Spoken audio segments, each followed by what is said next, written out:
Warning. The following video presentation contains scenes of extreme deliciousness. Failure to either eat first or bring a snack to consume during the presentation could result in wanting to lick the screen or in some way act the fool. Ain't nobody want that. Viewer discretion is advised.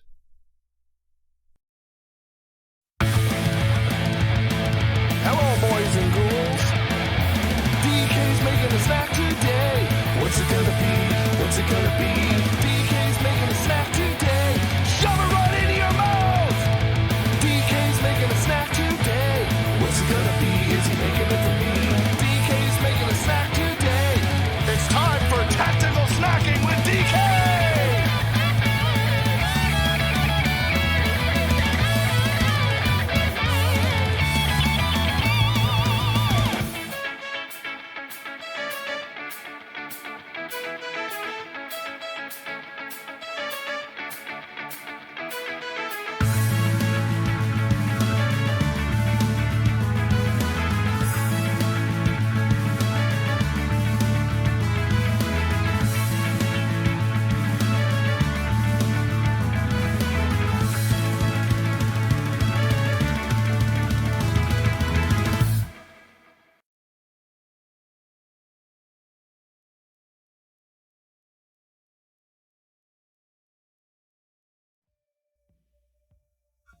Hey folks, what's going on?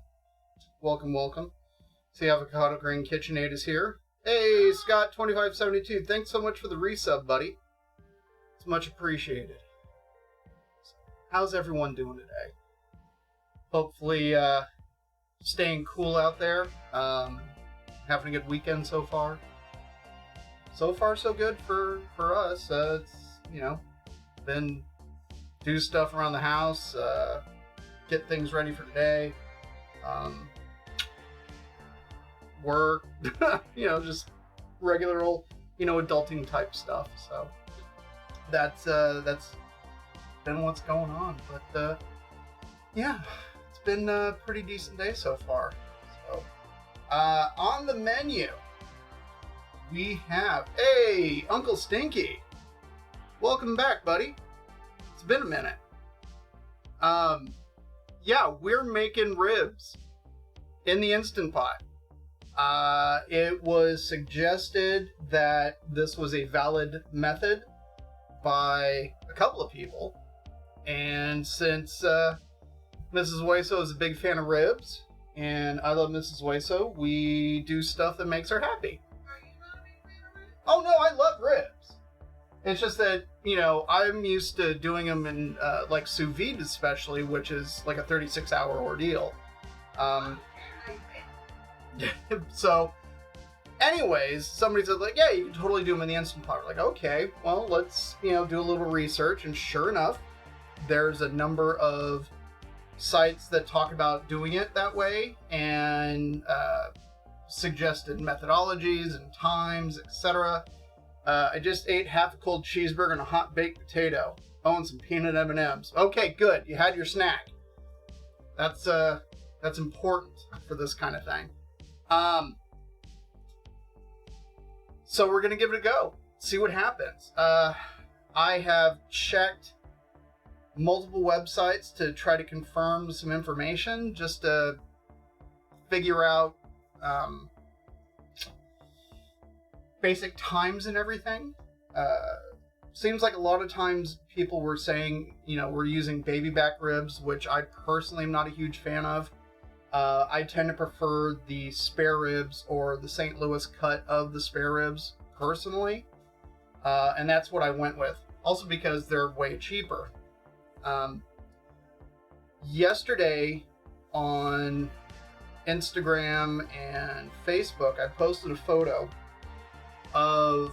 that I took in the chiller chest when I went and bought ribs yesterday. And there were two price tags. One was for the St. Louis cut and one was for spare ribs. And I circled on the picture the price per pound. The price per pound for the spare ribs was $2.22, whereas the price per pound for the St. Louis cut was $4.44, literally double the price. The thing is it's super easy to cut your own St. Louis cut of ribs from a rack of spare ribs. It doesn't take very much time. It's really very easy. Honestly, like, you could watch a YouTube video and then competently do it, within 5 minutes. Like, you really do not need to fret about that. Now, for today, I ended up prepping a rack last night, which we have right here. This was the rack that I prepped last night, and I got seasoned up and wrapped up and left in the fridge. Now, previously attached to this was all of this. It's like the rib tips, it's the flap, there's a bit of meat that's on the underside, and it's all really good stuff. It's just that it usually doesn't lend itself to a very even cook. Whereas this is a very even thickness rack of ribs. So it'll cook nice and evenly. You don't have like burnt out, stuff at one end and underdone rib at the other end. So I figured, you know what, after doing this and seeing how much there was, and I'm like, I know I'm going to be able to like pound over half of this rack myself. And I want to make sure that there's plenty for Mrs. Wayso too. So I figured, you know what, I'll get out the second rack of ribs. We'll prep it today. We'll do them both at the exact same time. And then we can kind of do a little bit of a side-by-side to see if the seasoning overnight makes a significant difference on the final outcome of the ribs if we're doing them in the Instant Pot, everything else being equal. I'm not going to season the other rack any differently. I'm using the exact same rub that I mixed up last night. The recipes for everything should be there. There's the rub, there's the barbecue sauce that we're going to make a little later, and then there's also a recipe in there for the sweet and sour slaw that we're going to make to go along with this. So that's kind of everything. Now I will say, I was having a little bit of difficulty earlier because everybody everywhere that does this kind of thing says, hey, just get out the wire trivet for your Instant Pot. I'm like, well, I don't remember having gotten one. So I went and grabbed the box. Well, let me rephrase. Mrs. Wayso got the box because it was up in the attic. And we opened it up, and there was a tiny little trivet in there that would not work. So I had to make do. So I did. I had a little wire rack that I bought for a couple of bucks. Then I cut it to size, and I've got some stainless steel washers and bolts that I've washed and attached it so it's a standoff, so then that way the ribs aren't sitting in liquid and everything is up and out. The rack and everything has been run through the dishwasher, so we're good to go there. There's nothing to worry about in terms of food safety kind of stuff. Hey, Wolfie Metal Beast, welcome, buddy. Yeah, it will be a very cool and tasty experiment. And I will say, when I was mixing up the rub last night, I was very pleased with the way that it was smelling. The last batch, the barbecue rub that I had been using for a long time, for whatever reason, it just wasn't, I don't know, it wasn't like hitting me like it used to. And so I'm like, you know what, let's try something a little different. And so went around, read some stuff, looked at some other things, and cobbled this one together, which is what's up on the Discord, and the link is up there. Exclamation point recipe if you missed it. I thought it was funny. First ingredient was 72 parts. Yeah, exactly. So the recipe is written in parts, so then that way it doesn't matter what thing you use to measure it out. You could use, like I said, a thimble, You could use a drinking cup, whatever, it doesn't matter. That way you can, you know, make it in whatever amount that you want. And like all of the seasoning mixes and everything else that I put up, it's all saltless. So then that way you can add as much or as little salt as you want, because everything is different in terms of what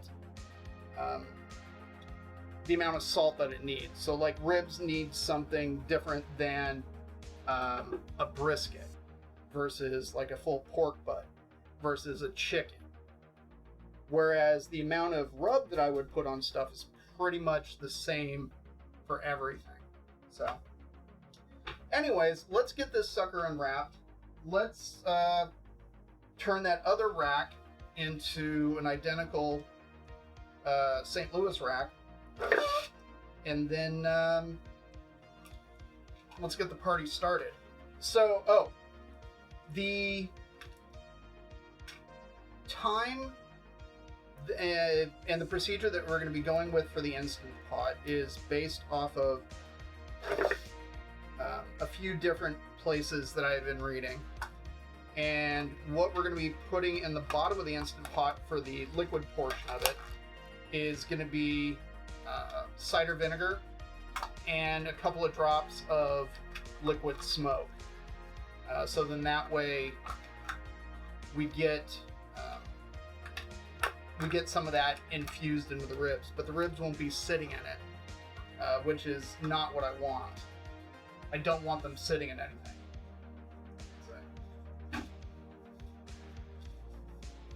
Gloves are all wet because I literally just washed them about a half hour ago to make sure that they were nice and clean for doing this. So I'm gonna putting in at least a cup. This is a jug of cider vinegar that I've had for a while. And I'll just put in the rest of it. So I've got at least the bottom of the Instant Pot covered. Then we've got our cursed bottle of liquid smoke here. I'm just adding a couple of drops. Ghost of Old Smokey speaks to us. Alright, let's get this sucker unwrapped.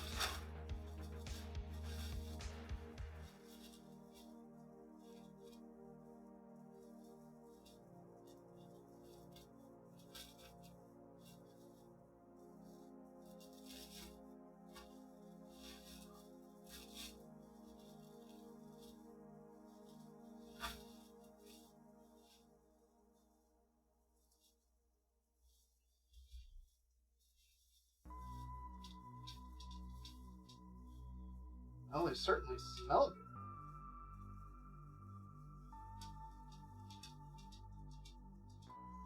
That's what we're looking at.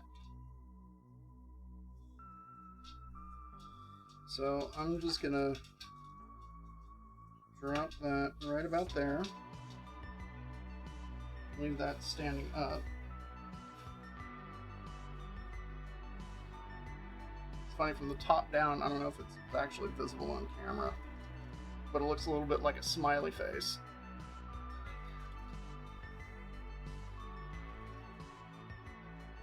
So I want these kind of leaning up there. Alright. So I'm just going to push that out of the way for the time being, and I'm going to go rinse my hands off so we can start working on the other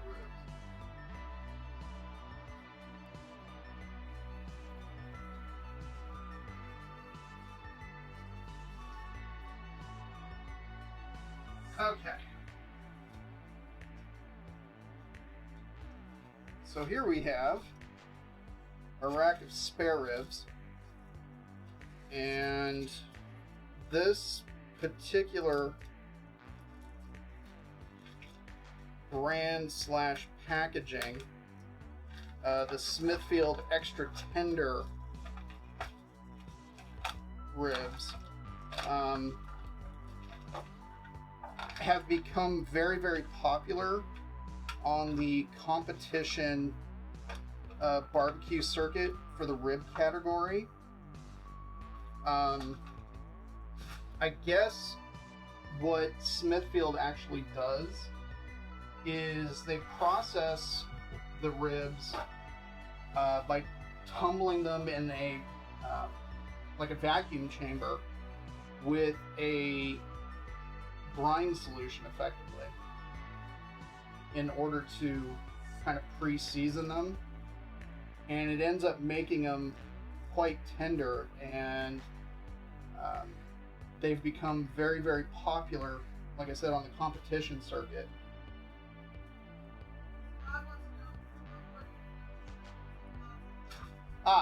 So the trimmings I'm hanging on to. My plan for these is I'm actually probably going to end up roasting them up tomorrow separately, and then just kind of noshing on them. So, okay. Slight anatomy lesson. This right here is part of the breastbone. This flap here is actually kind of part of the diaphragm. The ribs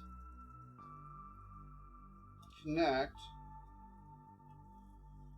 and then up above here is where the baby backs would end up being, and then that goes down kind of towards the belly. In order to cut the St. Louis style, we need to do a few things to this rack, other than not only just pulling off these big chunks of hard fat, which we do not need, nor do we really want. So we'll end up taking quite a bit of that off. But here you can actually see like this membrane right here, which is part of the diaphragm. But this flap of meat, especially if you're smoking the ribs, will just kind of dry out and ends up not being all that appetizing if you are making ribs in kind of the traditional fashion. So trim that off, and then later on I'll end up like trimming off like stuff like that, and then this is all good meat and everything, so there's no reason to get rid of it, which is the reason why I've got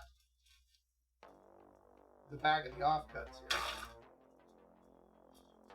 Actually, you know what we could also do with the offcuts, babe, is we could make our own ribs and black bean sauce, if we must. Okay. Other thing that we want to do is we want to get rid of this breastbone, and in fact, what we're going to do, yeah, okay, good. Just making sure that it's kind of visible. So we're going to need to like take off kind of like this little flap down here, because this stuff, again, it's super thin and it tends to dry out, but it's good meat, so we're hanging on to it. The other thing that we want to do is take off this top section, because there's, even though it's good meat and everything, there's cartilage and kind of a whole bunch of other stuff going on in there. So what you do is you kind of work your way over and figure out where the top of the ribs are, which the tallest one's right about here, and if you can see where my finger is, this is where there's cartilage. And so if you have these ribs running parallel to your cutting board, and then you just pull back like that in a straight line, there's basically no resistance because it's, cartilage.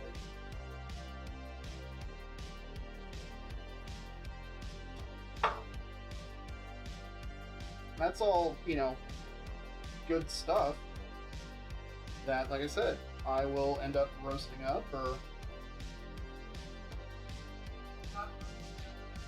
Yeah. Yeah, you could totally do that. Or fajitas, or something like that. Alright. So, it's already looking more and more like a St. Louis rack. There's a couple more things that we're going to do. The last rib that's on here generally tends to be a little wonky. And so, straight through, and we'll take off this last one. So far we're pretty squared up and things are looking good. So 1, 2, 3, 4, 5, 6, 7, 8, 9, about 10 ribs. And then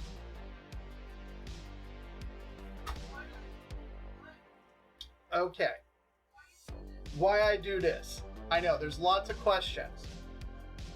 So if you look at this rack now, okay, squared up, even thickness, which means even cooking from one end to the other, okay? The one rib, that one single rib at the end that we took off, the rib shape, it starts to flatten out, and the meat at the end tends to get a little wonky, and can cook unevenly.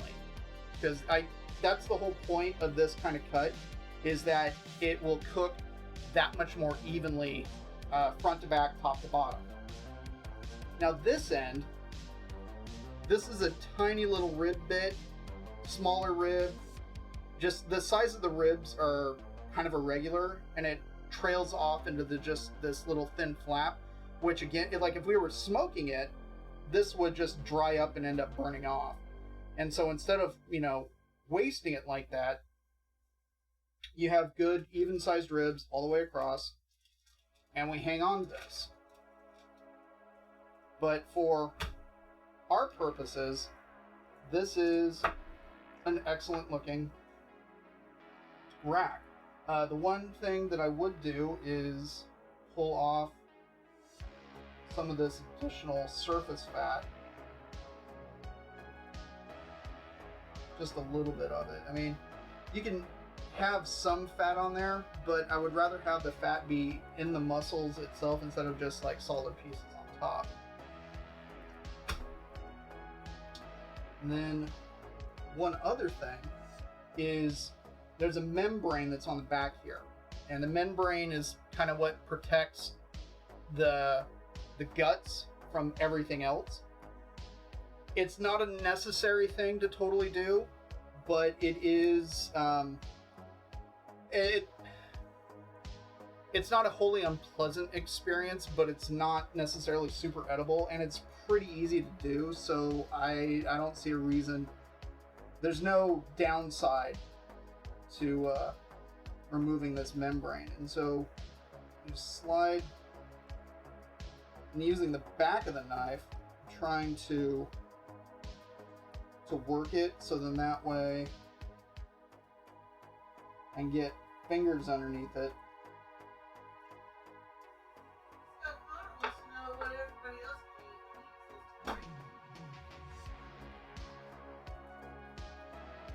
And then I just use a paper towel and take them off. Now, this one decided to kind of tear, and so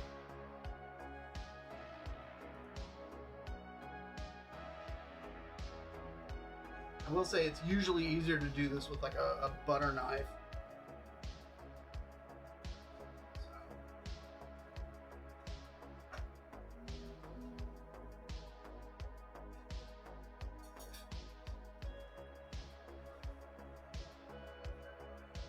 Oh yes, I did hear about Scott Connor eating them all.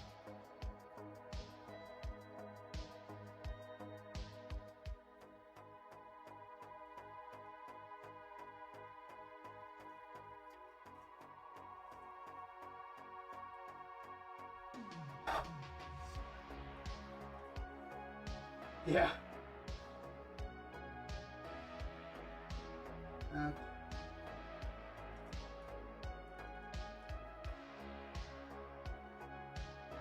Funny is the membrane on the rack from last night came off pretty easily.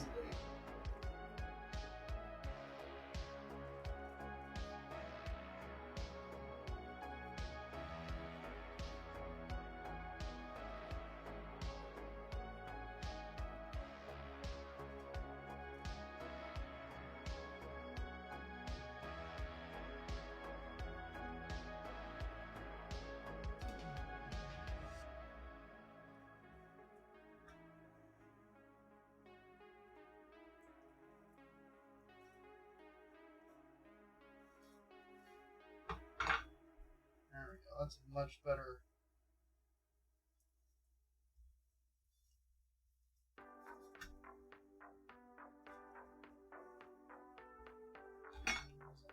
Tiny bit.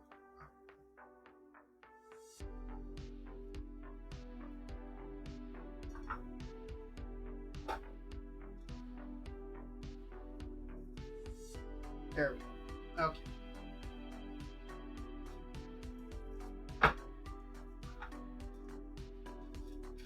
So that will seal it up. This I can go. And also take off one.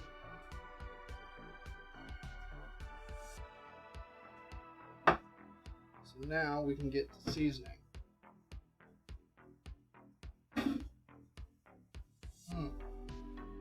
Okay. Seasoning wise, I'm using a bit of my seasoning salt that I make. Not very much. Because with the that brining solution that this gets vacuum tumbled with, it doesn't need a whole lot of additional salt or anything like that. And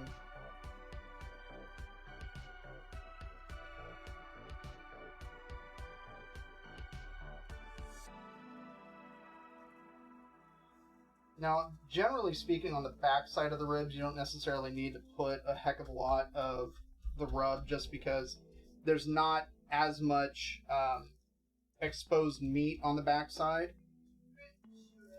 Oh, what's up, G-Money? However, on the top side,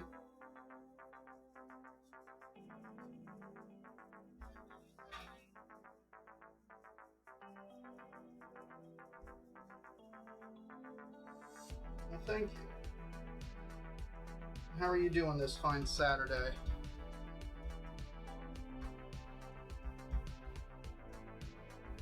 There we go.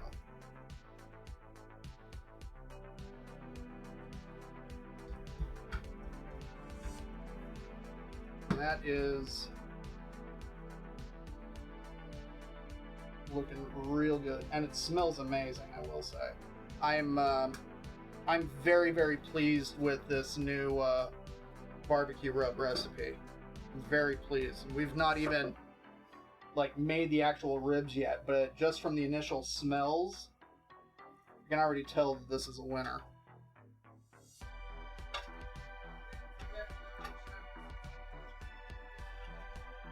I'm well, thank you.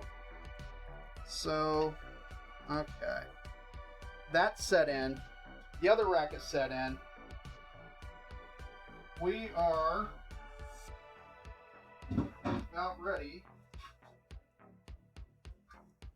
to lid up and get that sucker started. And then I'm going to give a quick cleaning to the countertop since some meat stuff got on it.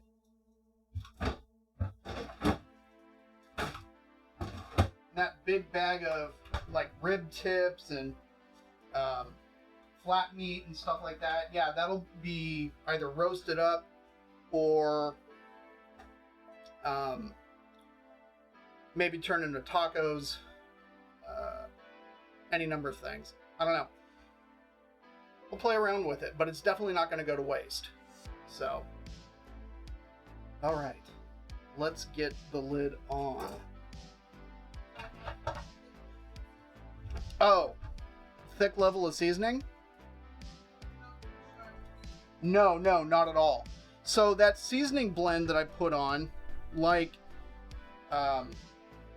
every other seasoning blend that I make, is saltless. So there's no salt in it, but especially when you're doing things like ribs, putting a good thick layer of that on there just makes it all that much more yummier. You don't need to be shy when it comes to doing things like ribs or pork butts or things like that, especially when it's got no salt in it, because all you're doing is just packing that kind of flavor onto it.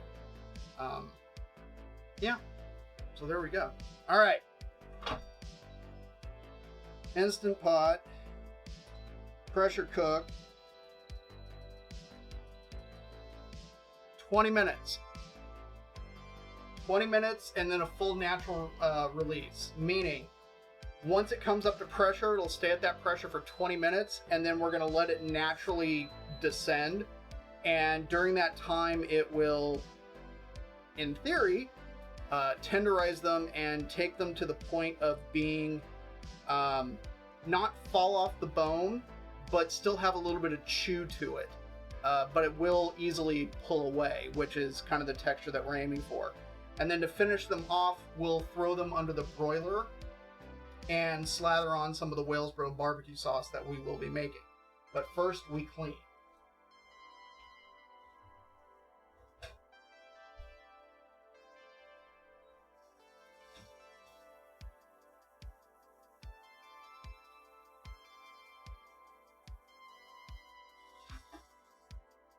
Thankfully, the dishwasher is empty.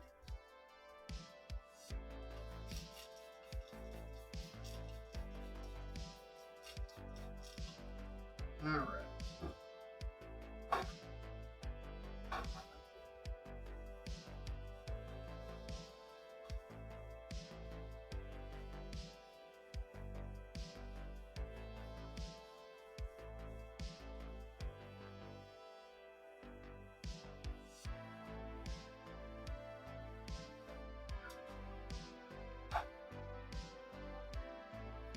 One more to dry it off because that bleach smell be strong.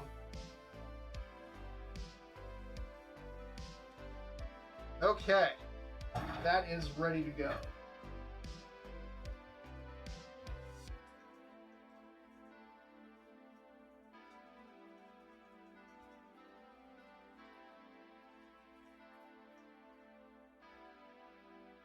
So next up on the docket is going to be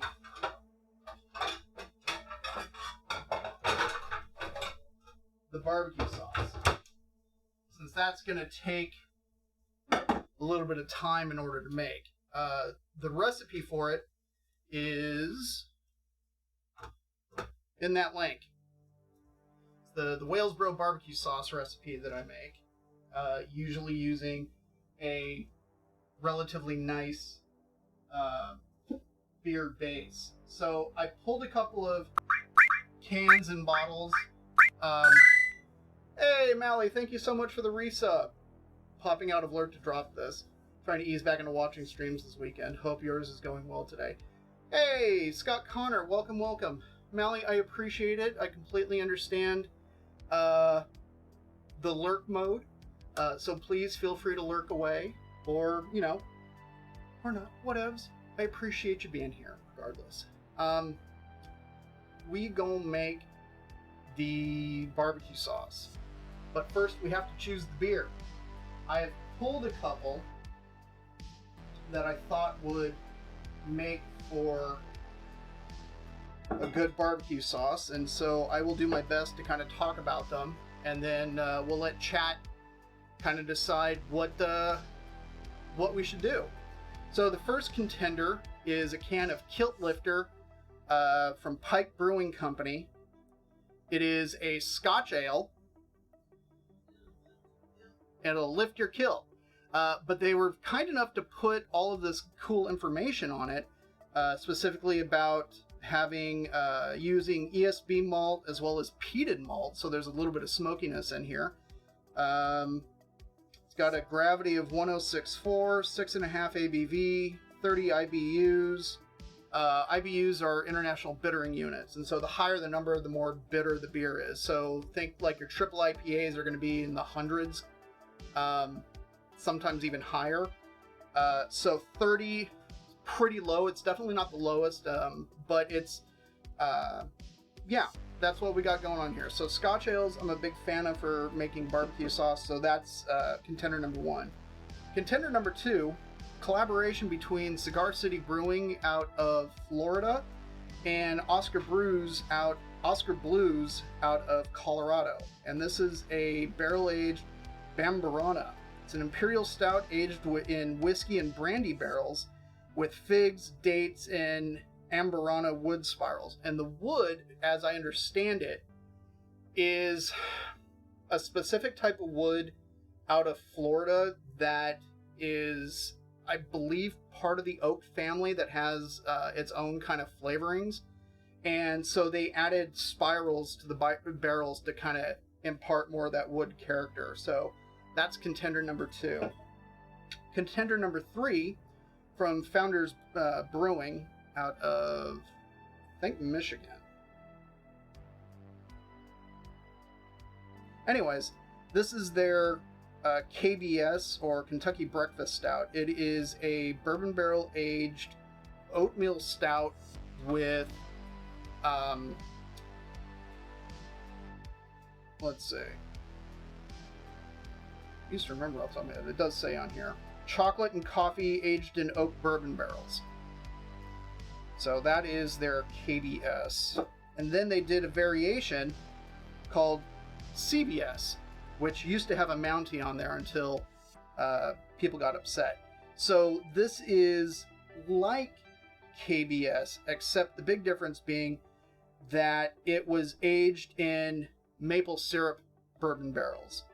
So it's an oatmeal stout brewed with chocolate and coffee, but then aged in that maple syrup / bourbon barrel. So those are kind of our 4 contenders for what we're making today. So I'm kind of curious what chat is thinking to be our beer base for this. And in the meantime, I'm going to start getting everything else into the pan here. So discuss amongst yourselves if you want the Bambarana, the Kilt Lifter, the Kentucky Breakfast Stout, or the Canadian Breakfast Stout. The choice is yours. Okay. I know.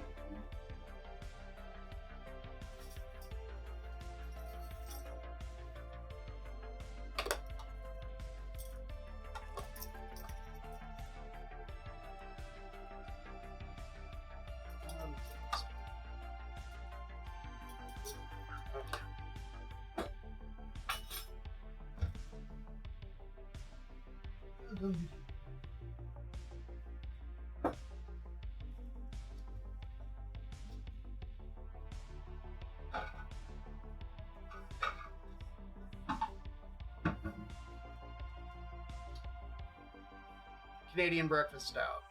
Okay.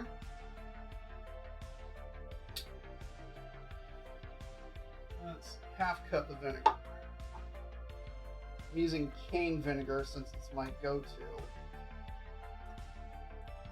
Most of the time when I make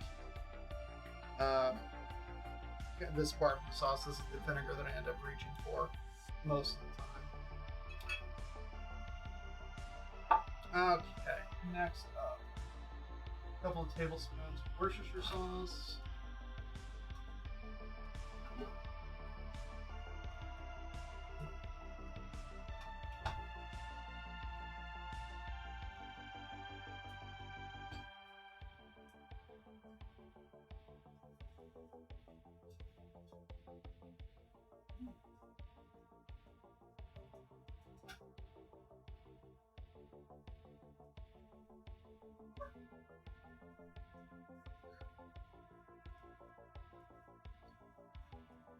Sound it.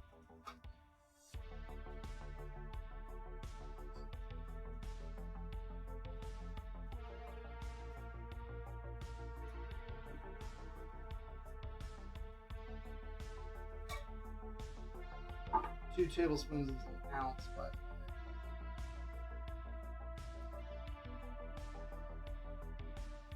this is my homebrew Worcestershire sauce.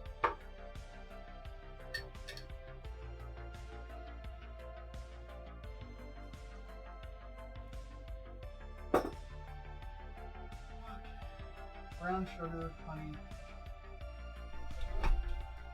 half cup of brown sugar,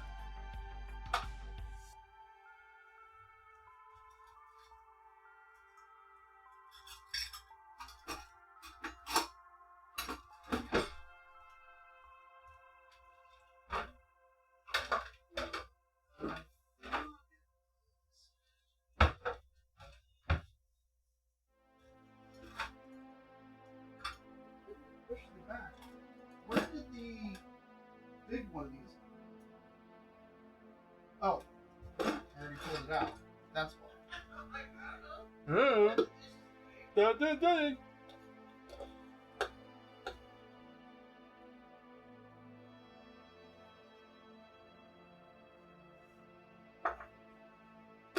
Canadian breakfast stout. Last call.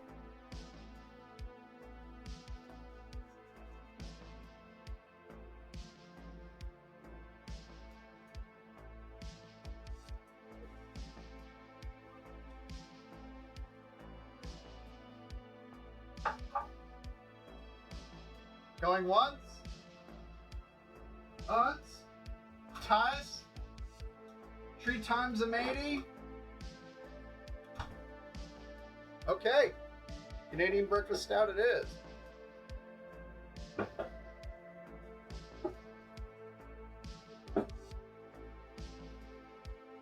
That being the case, I feel like I should add some additional maple syrup to this. 2 1/4 cups of ketchup.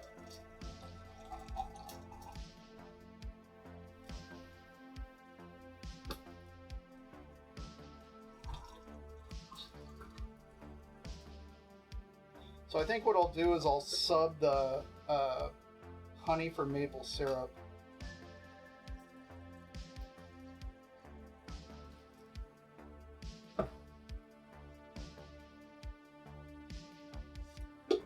There we go. And set this to half.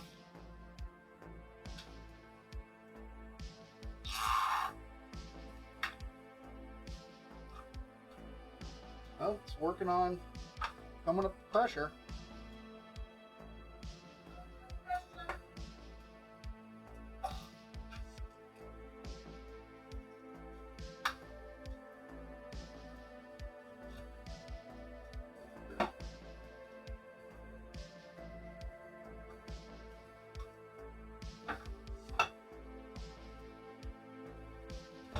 And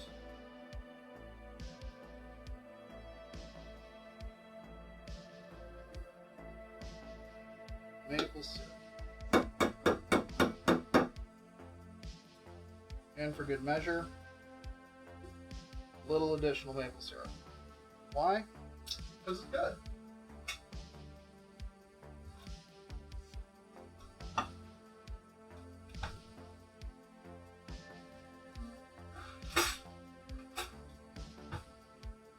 Okay.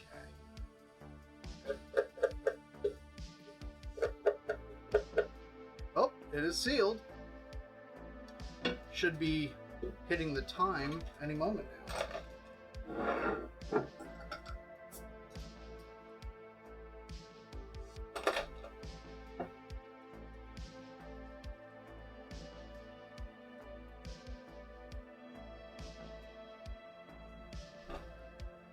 All right. That is all of the ingredients for that. So now I'm going to go put this on the stove and let it slowly simmer.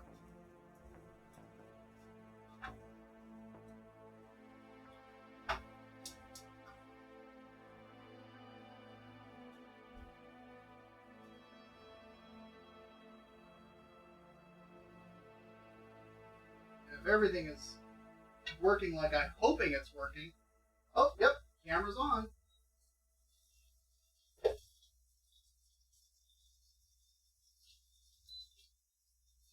There goes the Instant Pot.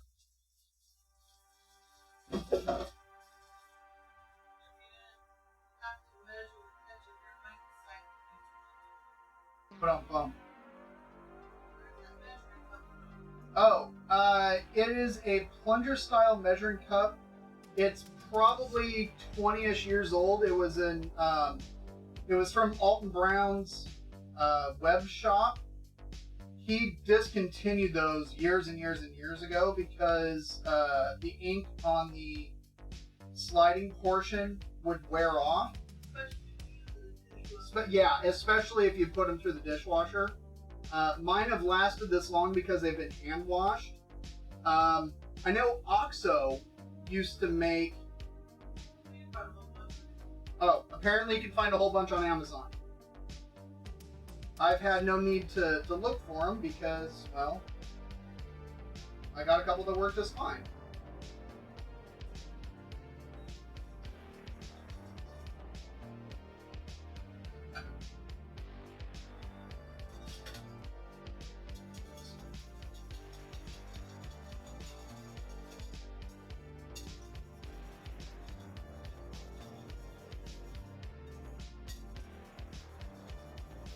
Alright. So now I'm just going to let that come up to a simmer, and then we'll turn it down nice and low and just kind of let it slowly do its thing. In the meantime,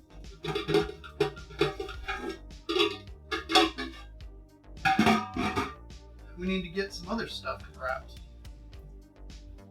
Specifically, mashed potatoes.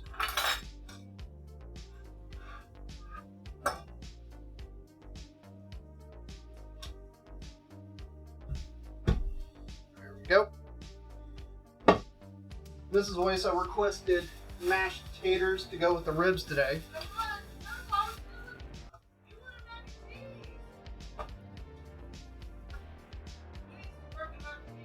Clearly, because I said that, yeah, I would love to do mac and cheese, but you're like, I really want mashed potatoes, and I just want you to make, hang on, and then you said, I just want you to make a big batch of mashed potatoes, so then that way I can eat them all weekend. And so I said, okay, fine.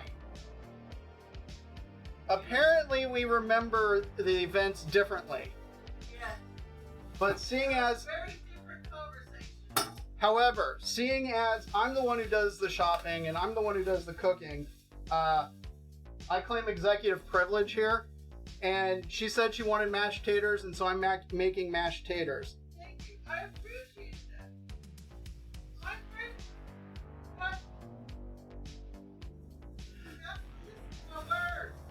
I did listen to your words. I'm making you mashed taters. Yes. And I love you for it. I would hope so. I'm like, why you gotta be disagreeable about that? Mommy, Daddy, you're fine. Mommy, Daddy, please stop fighting. Alright, that is at a simmer. I'm turning it down to kind of lazily bubble away. I'm just going to give these a quick scrub because I fully intend to leave the skins on for these taters.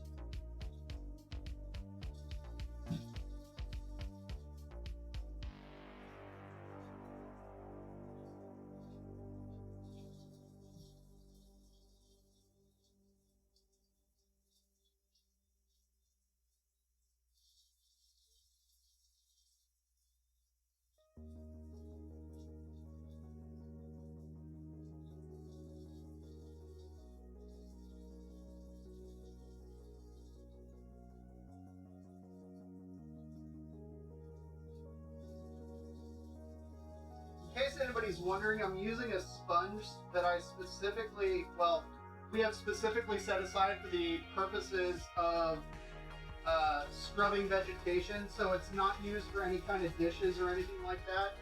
It's solely for this kind of thing.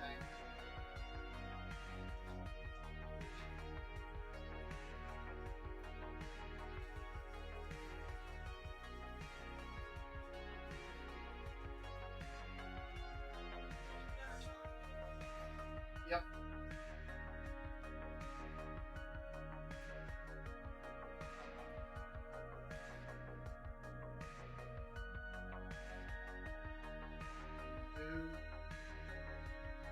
Do. Potatoes. Not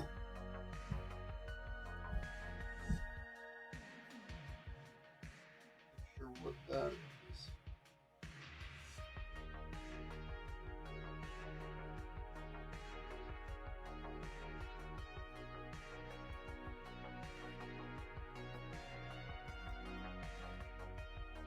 Weird little black tail that was hanging out.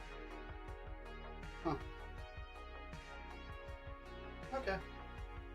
Anyways, I'm just cutting these up into roughly equal sized chunks for the boiling. So then that way everything is ready to go at the same time.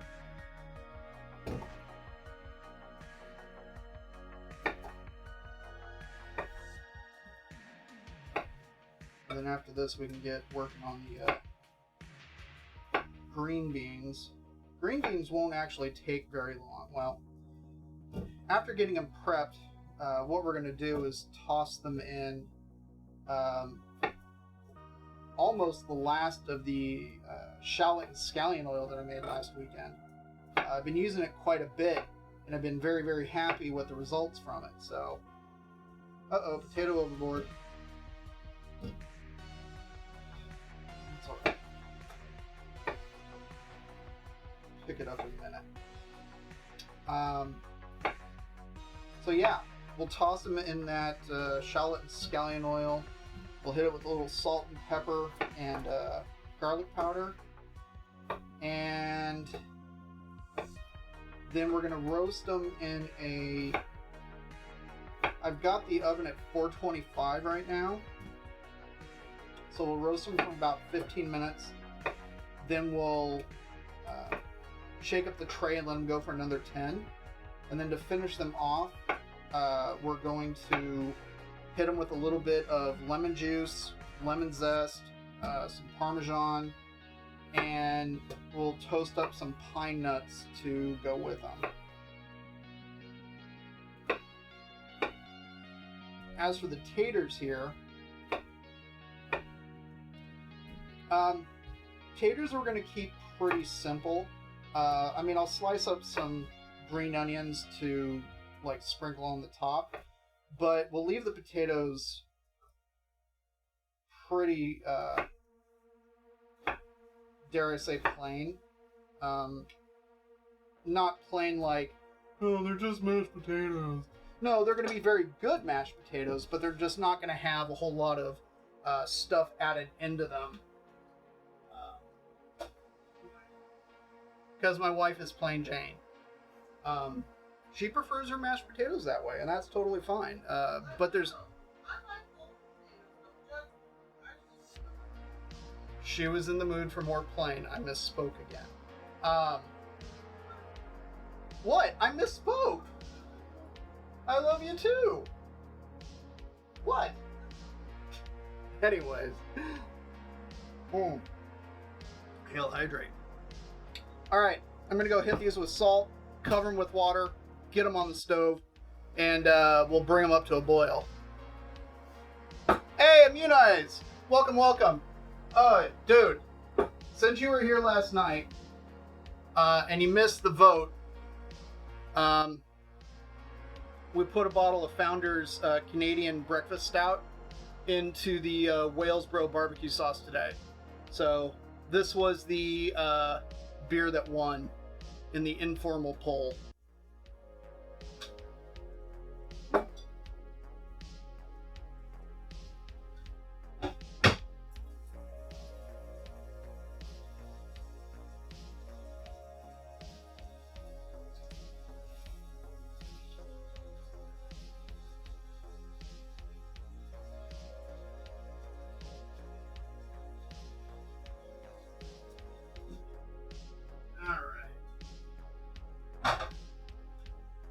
Now you may be saying to yourself, Self, that seems like an awful lot of salt.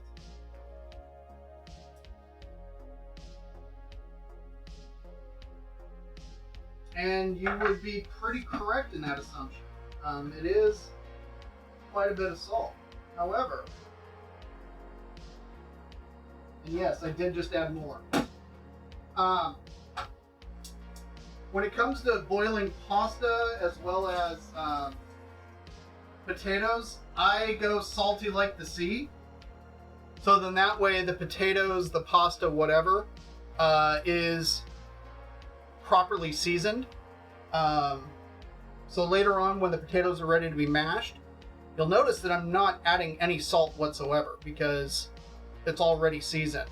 And in my experience, I never have to add salt at this point. I will, however, give Mrs. Hueso the choice to use either heavy cream or buttermilk today in the mashing of the potatoes. You have time, there's no pressure, and there's no wrong answer. I don't know if I've ever had a buttermilk. You have the last time I made them.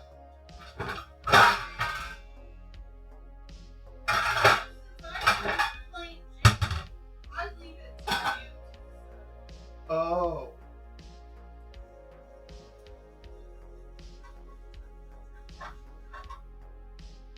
You're gonna let me decide? Yeah. Okay.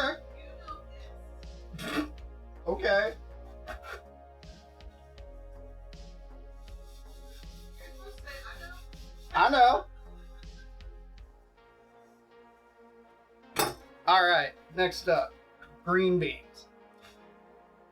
That is doing its thing. And then as soon as I hear the lid start to dance, I'm going to start a timer for probably about 12 minutes. And I'm also going to turn the water down to simmer. So then that way it's not a violent boil while the potatoes are going. And that will give us about the right time. Quick update on the ribs. Currently 8 minutes left, I believe. Haven't been watching. So I'm hoping, I'm hoping it's 8 minutes left. Yeah, because it says P. Okay. Then natural cool down before finishing off underneath the broiler. So green bean time. Pound table. We want ribs. 8 minutes. Yes, exactly. It's coming. It's coming.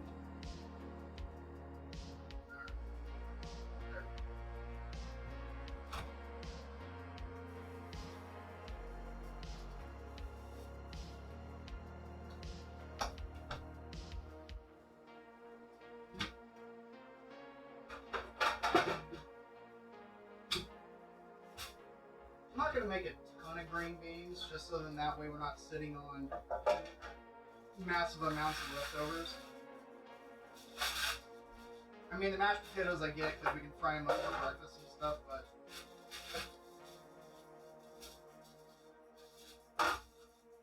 what does?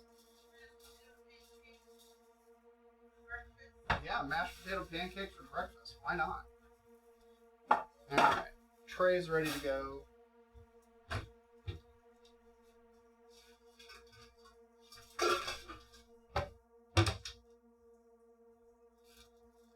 Got pine nuts here that I picked up in the bulk section. Pine nuts are not cheap, but they are very tasty. This represents about $3.50 in pine nuts. We're going to toast these up to top the green beans at the end.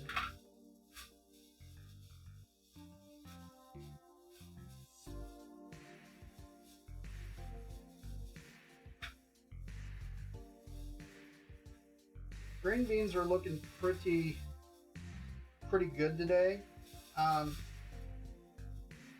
So I probably got about double this amount, but I figured that's going to be good for our purposes right now.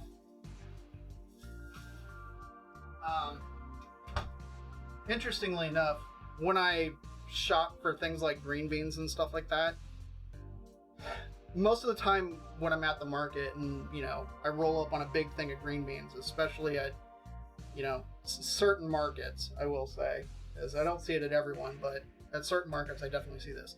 But you'll see people picking through the green beans and just picking out specific ones, and they're meticulously going through and picking out very specific ones, which, hey, if that's what you want to do, go right ahead. Personally, I don't want to stand there for 15 minutes picking through green beans. I kind of dig through and find like a grouping that looks pretty good, and I just grab handfuls and just call it good.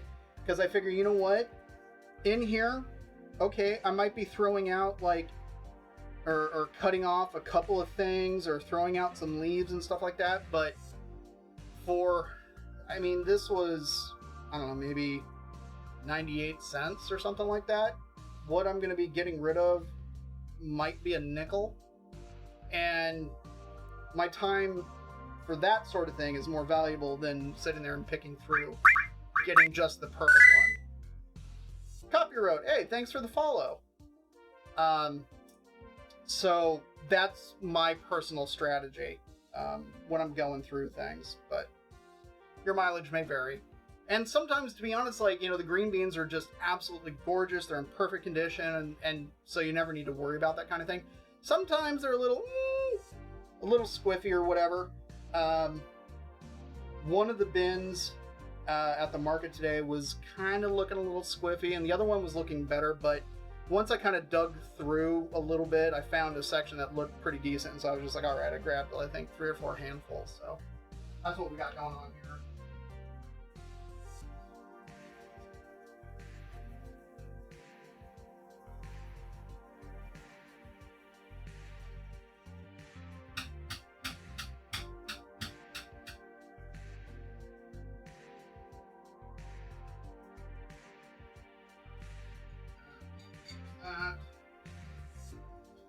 So there's that shallot and scallion oil.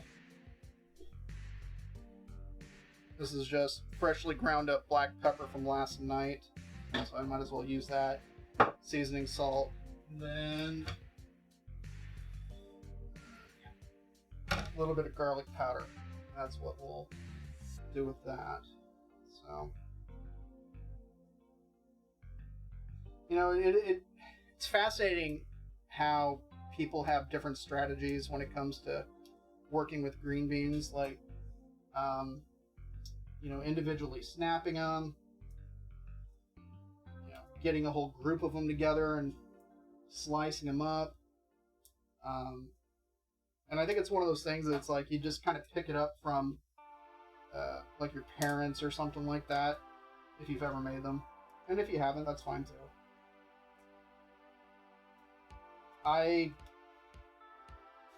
I'll do both, just kind of depending on my mood. But I'm just taking the stem ends off, and then I figure I'll probably end up slicing these in half, so they're a little bit more manageable to eat. Although, like, that one.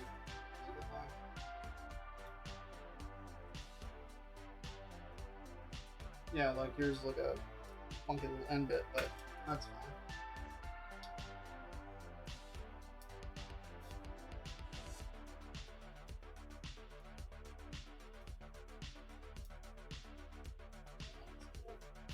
Squiffy, but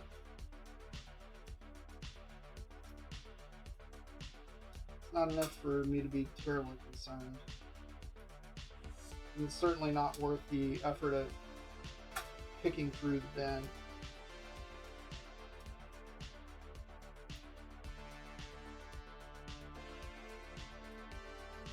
That one's a little.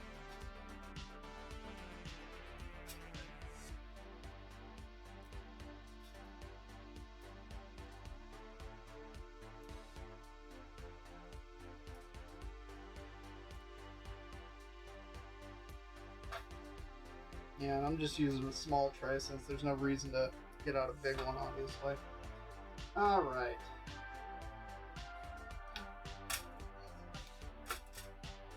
That's a what the who? Interesting. I've never considered making green beans in the Instant Pot. What do you do, Scott Connor?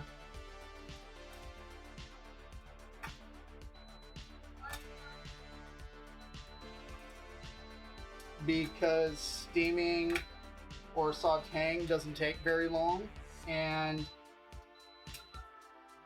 well, no, the Instant Pot, you know, has a lot of strength to it, but it's one of those things that's like, for as little time as it takes for me to make green beans, it takes that amount of time, like cleaning the Instant Pot, getting it set up, getting everything else set up, and like everything else. So I kind of feel like if I'm going to use the Instant Pot, then I need to be doing something that justifies the effort. Like I've made Korean spa eggs in it, which for me was totally worth the effort because it required very little effort. Korean spa eggs are hard-boiled eggs taken to the extreme. And what I mean by that is most of the time when you're eating a hard-boiled egg or something like that, you have kind of your doneness level that you like, depending on the whites and how done the yolk is, etc., etc. Well, the Korean spa eggs, especially when they're done in the Instant Pot, it's like an hour under high pressure, so it like takes it to the extreme, so much so that the whites actually kind of start to caramelize, and it is a very different taste experience, but I really enjoyed it. And so I kind of feel like if I were to take those eggs and peel them and then like say soak them in yummy goodness, like the flavored eggs that you normally get with ramen, that it would be doubly delicious. So that's another experiment for another time though. Tree Fitty. I used 10 Fitty in the chocolate stout cupcakes that I made the other night. Okay. Green beans on the tray. Alright.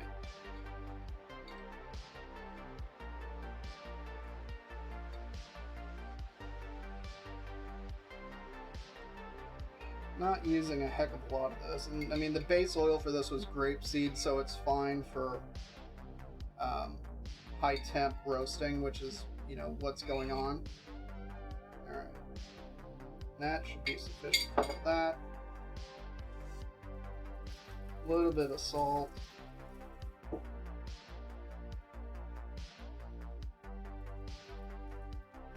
pepper.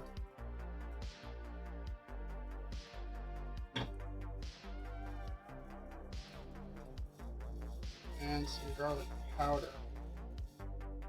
Now, if you wanted to use fresh garlic with this, you're more than welcome to. The only reason why I am not is that I don't want the garlic to burn, because I don't like burnt garlic. And so then that is the one exception, is when it's part of ryu, which is a burnt garlic oil that goes on ramen. Well, specific types of ramen. That is the only time that the burnt garlic is acceptable. And it is kind of a crazy thing that you have this like black garlic oil poured on top of the ramen, because you're like, what the heck? But it can make the bowl.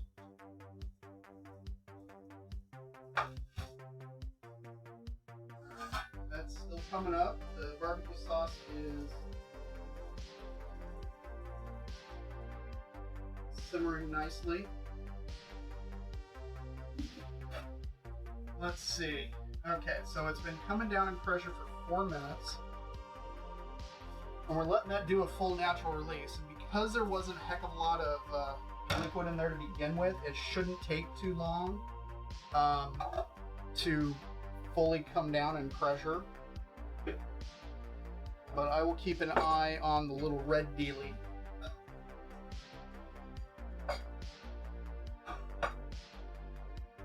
And since these are going to take about 25 minutes,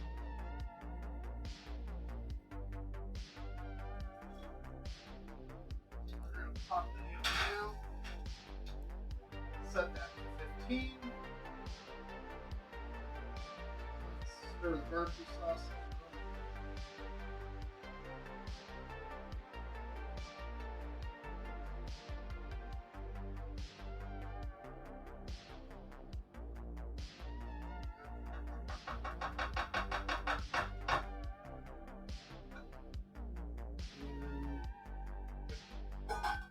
That's still going to be a little bit.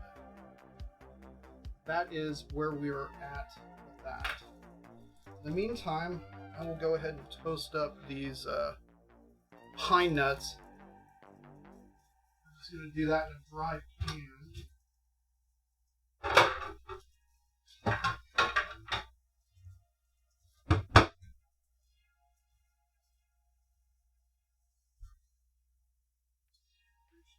let me move that over to the tiny burner.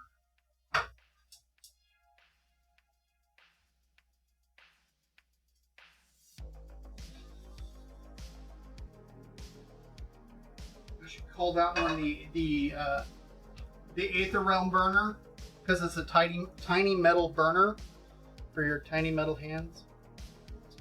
Bad joke.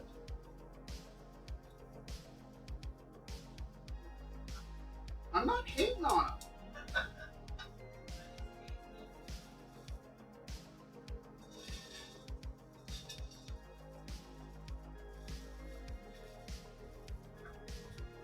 And then when these are toasted up, let's put them in a separate bowl so then that way they don't continue to toast up.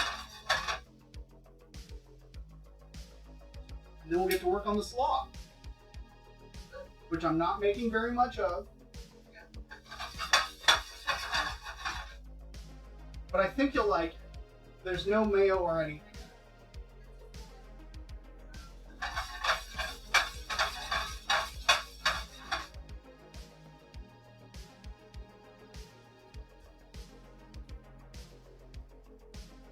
And it's still working. I think we've figured out the camera gremlins. So, hooray! Mashing the potatoes with buttermilk again? Yes. That is definitely the plan.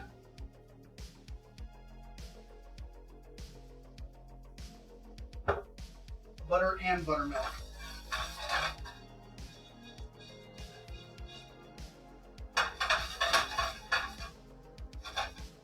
And plenty of black pepper.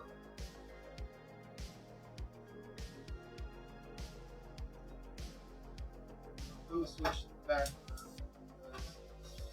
It outputs more heat.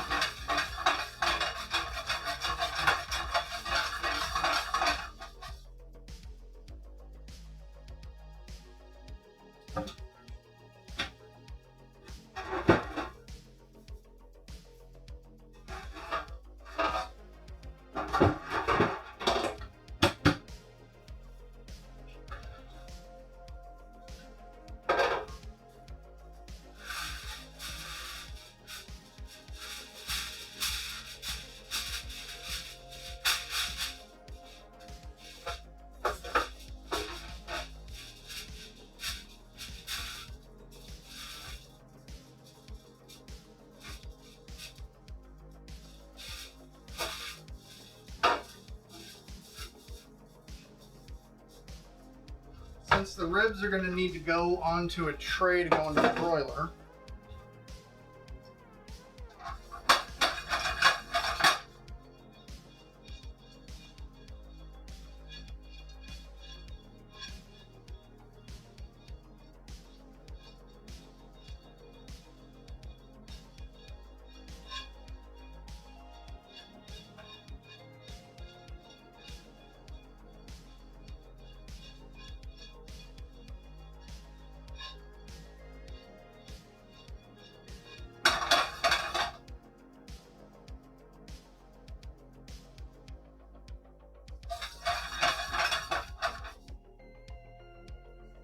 get toasty.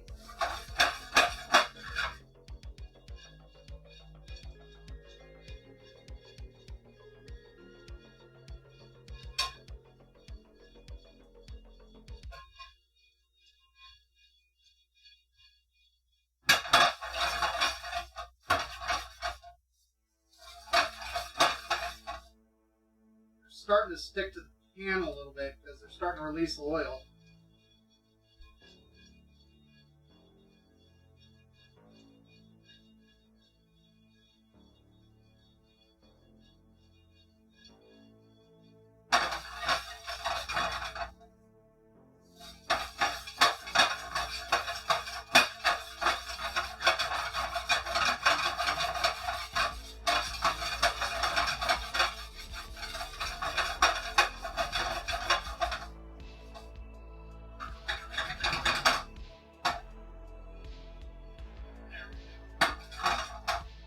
Those are smelling pretty good, so I'm going to take them out.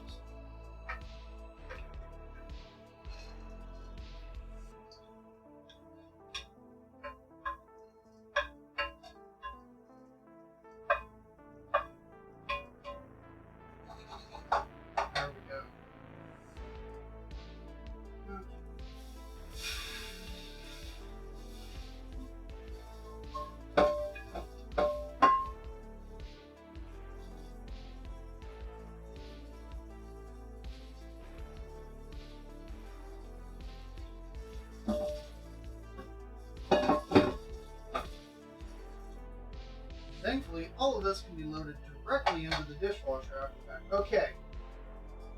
That is boiling away. Turn that down.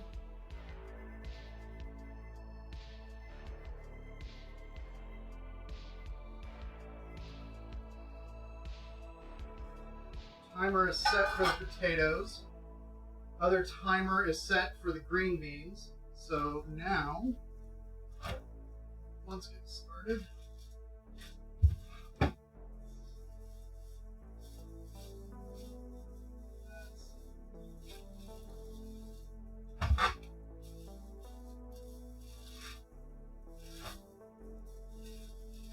Aha.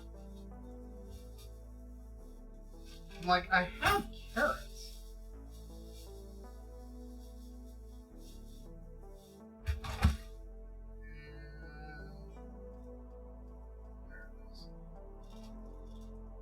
White onion. Okay. Cabbage, bit of white onion, a little bit of carrot. Since I'm not making a ton of this,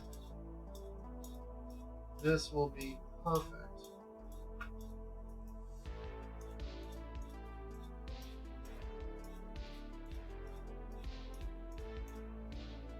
Okay.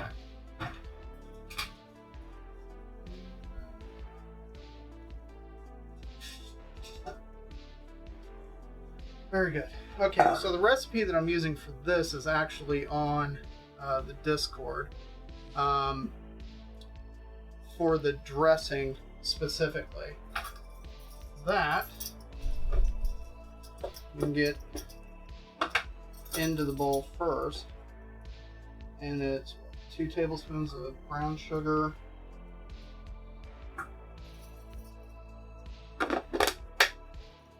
Then a tablespoon of normal sugar.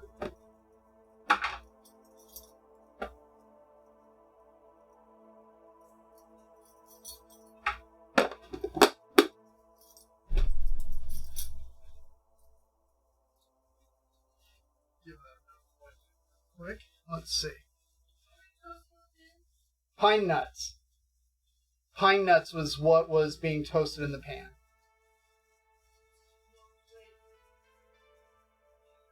That's okay. Alright. We need some black pepper.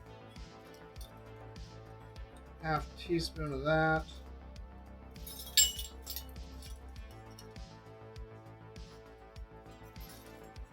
We need mustard powder,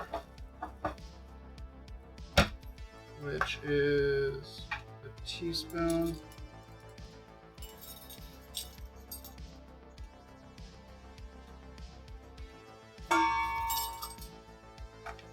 That's just Coleman's mustard.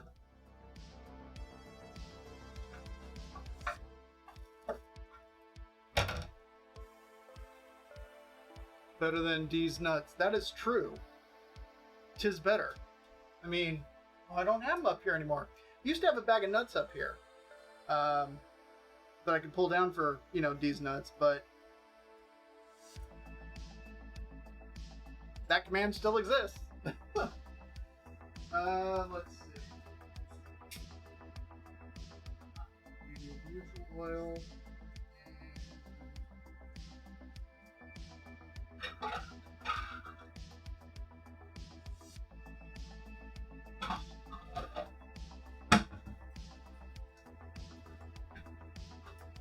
Two tablespoons of the neutral oil.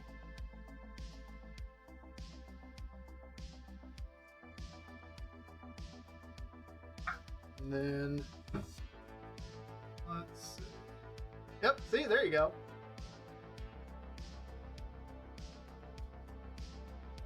There we go. Salt and vinegar. That's it. Thinking for the vinegar on this, you know what? I'm going to use the nice vinegar. This is a Japanese brown rice vinegar. It is very delicious. I am a big fan of it. It is also expensive. I want to say this little bottle when I purchased it was like $10 or $12.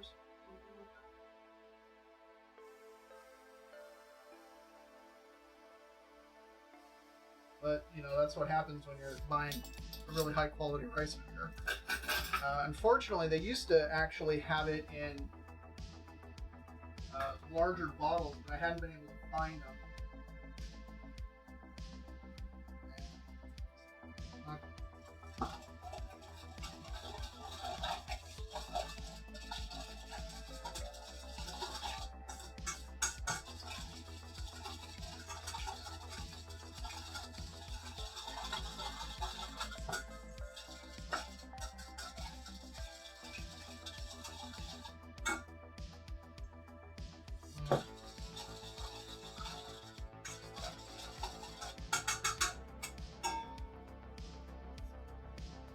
Oh, that's good.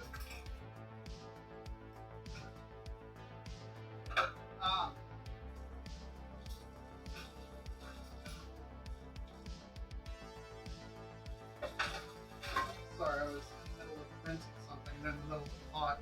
So, one of the things that vinegar is, and the reason why I love it like I do, is I love rice vinegar first and foremost. Most of the rice vinegars that you get at the market tend to be a little bit on the harsher side. That's just how it goes with them. That one, being made from brown rice and actually allowed to kind of age a bit, mellows out. And so it is, I mean, it's got the brightness of vinegar, but it is smooth. It's, oh man, it's tasty stuff.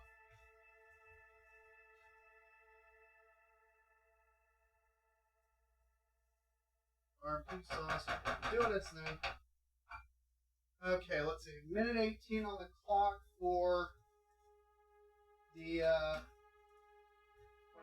green beans. 4 minutes on the potatoes. Let's see if we can't knock this out real quick.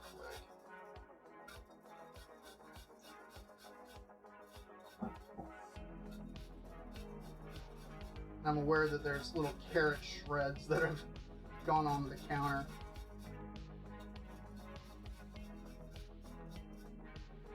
Alright. Carrot portion done.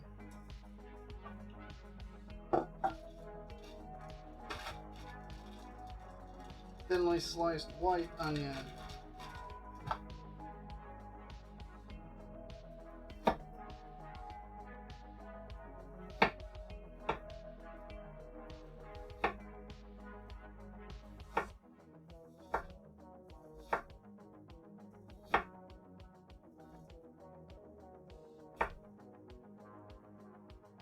Okay.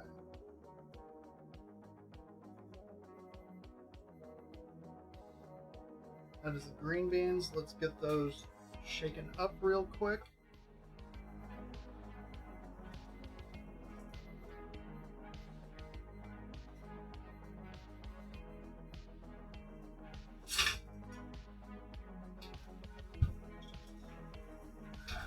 This is what we're looking at.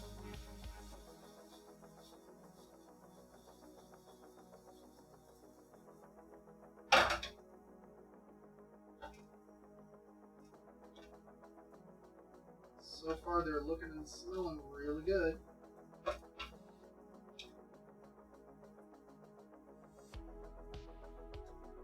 Okay. 10 minutes.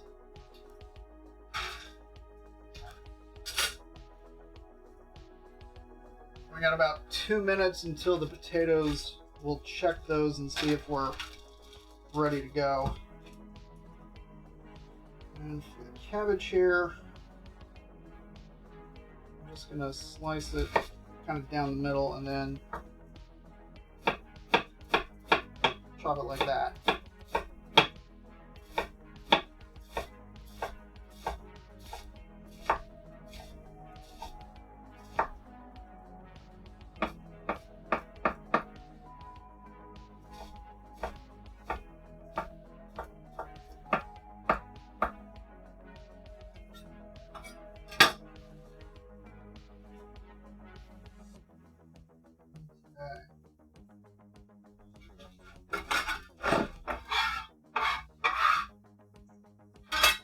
cabbage salad ready to go.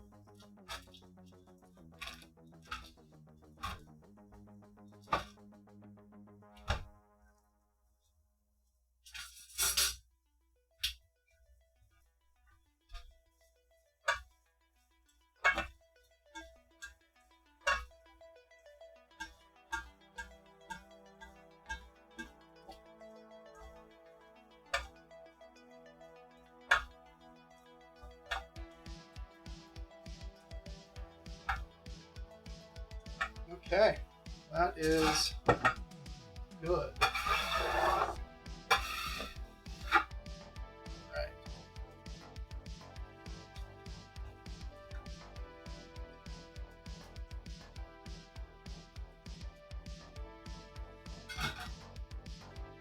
Things that we have left to prep. First things first. Check the potatoes.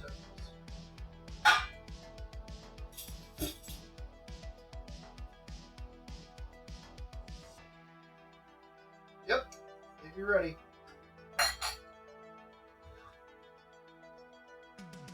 Alright. Meantime,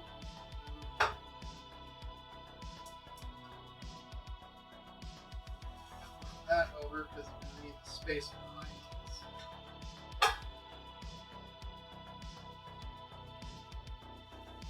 What we need is a few good taters.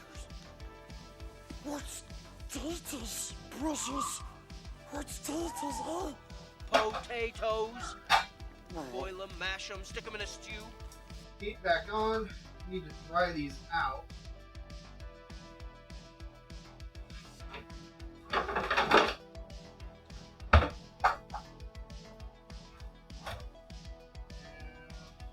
There's that. Hey, Accidental Chaos! Welcome, welcome. Alright, let's give these a good drying out.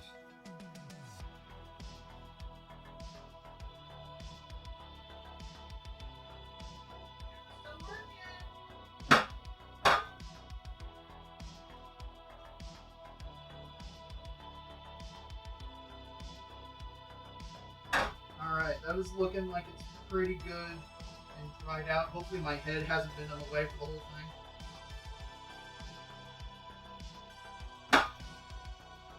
Okay, eat.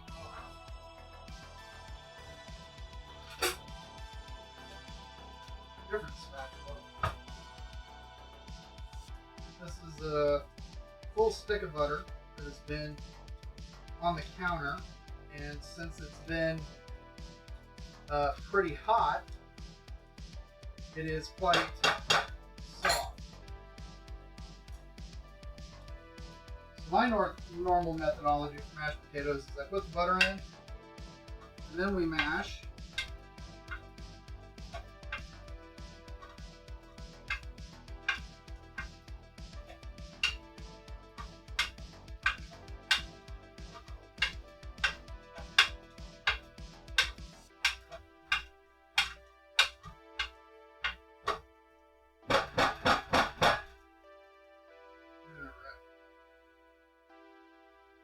Off the masher and then get this soaking, so then that way it's not a nightmare to clean later.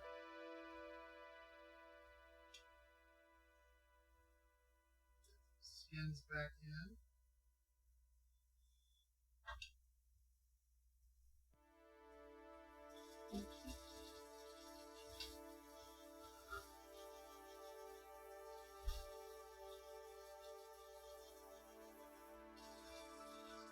Alright, now, don't ask me how much liquid I add to these, because it's purely by a look and feel kind of thing. Depends on what the final texture that I want is.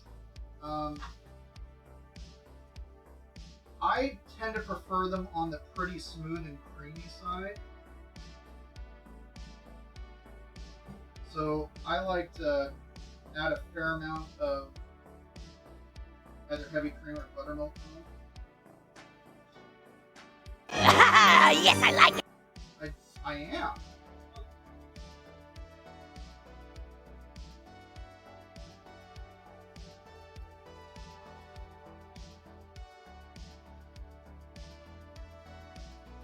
And then the other thing to remember is that these will set up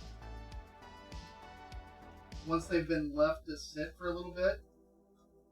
So I tend to make them on the slightly runnier side, knowing that they're going to set up a little. And then that way they're just the consistency that I want.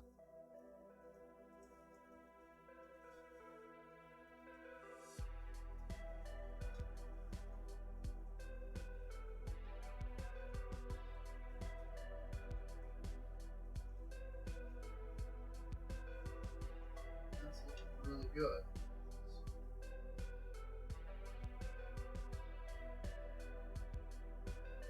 Black pepper all things.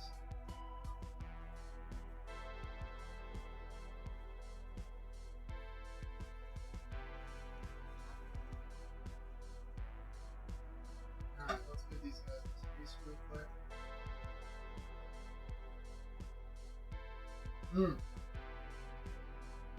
The buttermilk comes through, it's got a nice little tang to it. But I don't need any salt. Let's see what Mrs. Wayso thinks.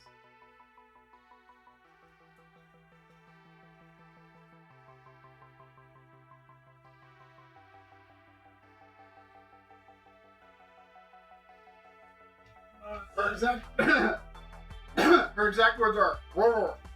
So I took that to mean that was a good thing.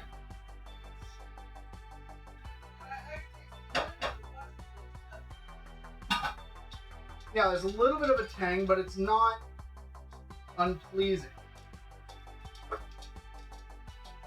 And plus, if you're going to be eating it with other things. Alright. That is good. Now we need...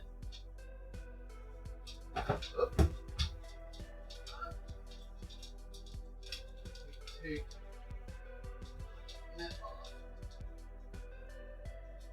Green beans have got a minute and a half. Okay. I got parm. Got a lemon. Let me grab my microphone for some assessment.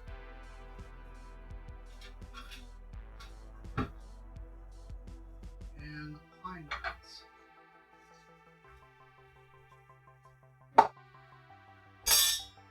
So then that will be good to go. Okay, the red dealie is still up. Has not fallen yet. And 45 seconds for the beans. Potatoes be done. Salad be done. I think a 30-minute cool down on the pressure should be sufficient. Let's oh,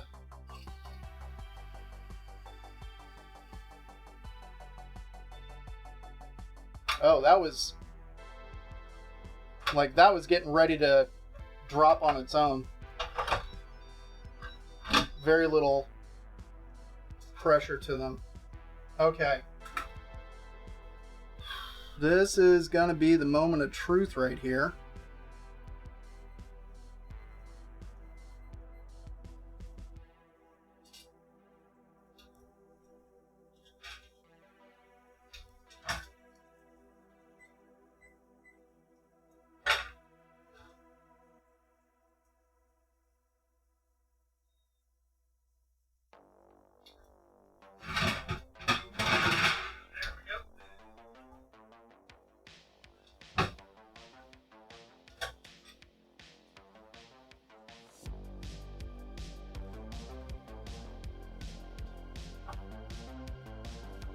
Oop. Green beans, looking good. That's over there for a moment. As for ribs,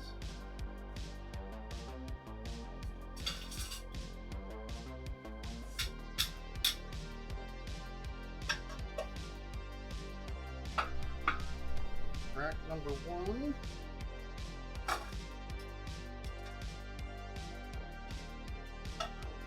And rack number 2. Rack number 2 here is going to be the one that was seasoned up last night. And then this one is the one that we did today. Yeah, it does. It smells really good.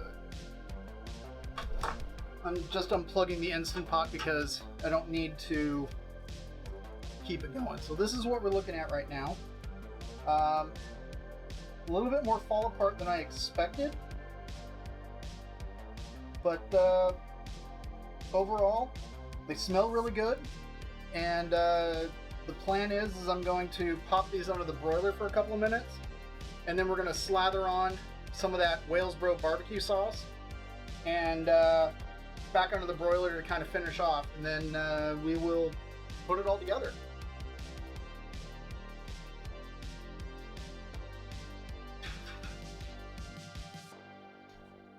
Alright. Put 3 minutes on the clock for that. Now for this,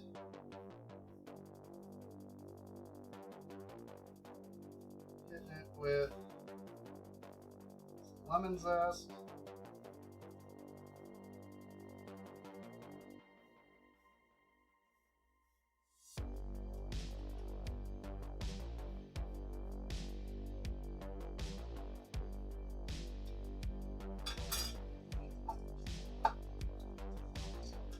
toasted onions.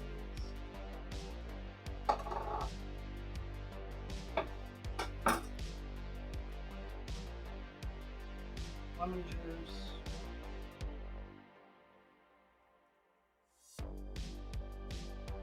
And then Parmesan.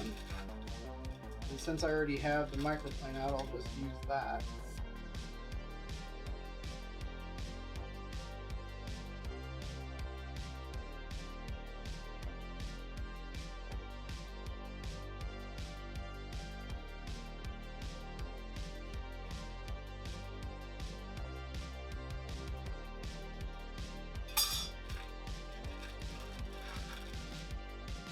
That's the green beans.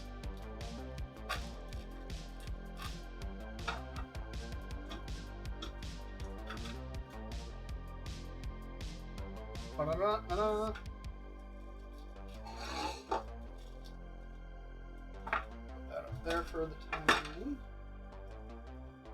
And I'm gonna move this because I don't need it over here anymore.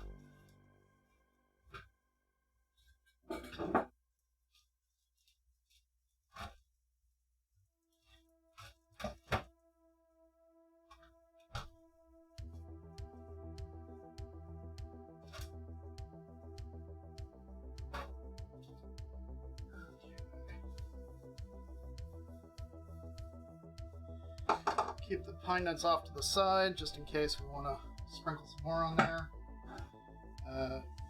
There's our salad.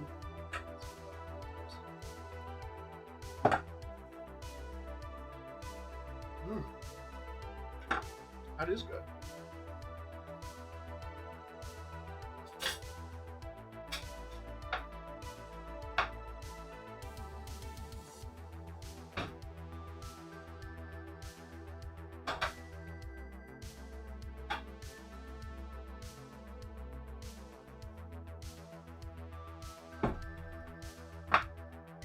Potatoes.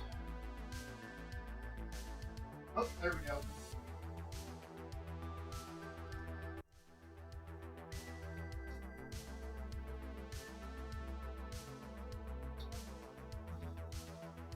Okay. 3 minutes under the broiler, and this is what we're looking at. So it's starting to bubble. Bubble, toil, and trouble. Let's hang on some sauce.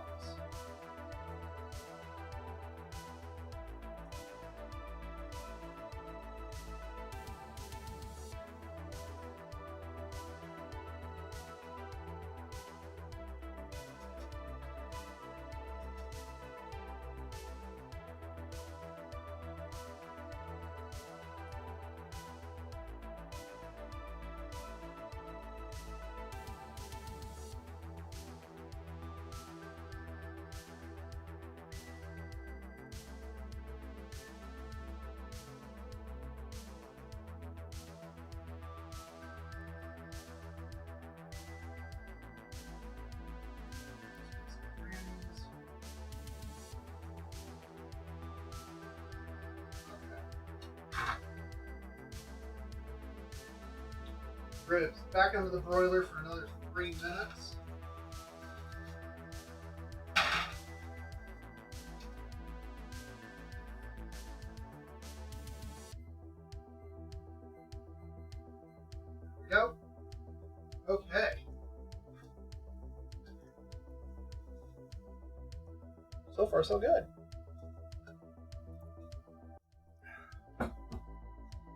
Yeah, the ribs do look really good. I'm looking forward to cracking into them to kind of see if there's a perceptible difference in between seasoning and prepping them the night before versus just doing it and throwing it straight into the Instant Pot. So that'll be really interesting. Yeah, really everything is going to be very curious how everything turns out.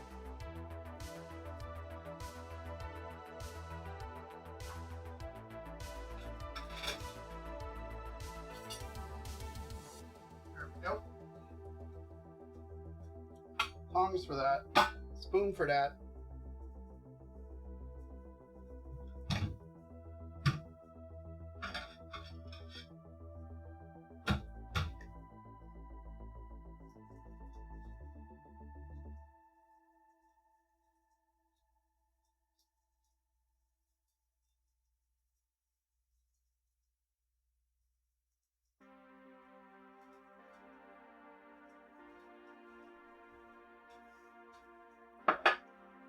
No matter how much butter I actually put in the mashed potatoes, I always end up adding some when I go to eat. That's just how I like them. I say. Alright, let's... Got a minute 12 on the clock.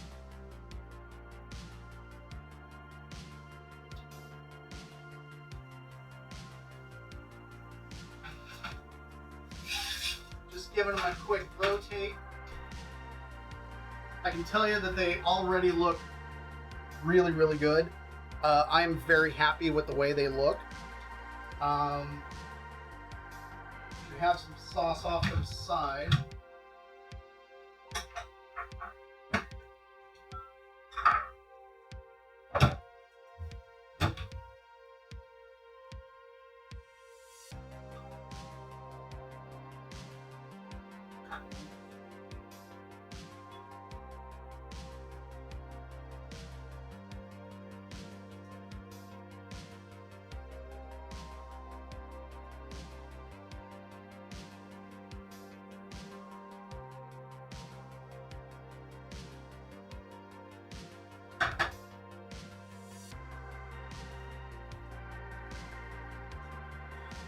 Sauce side. Ah.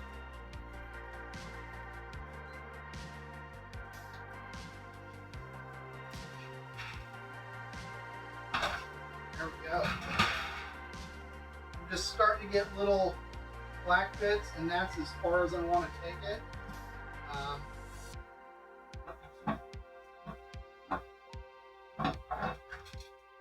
Like suddenly the trivet is being difficult.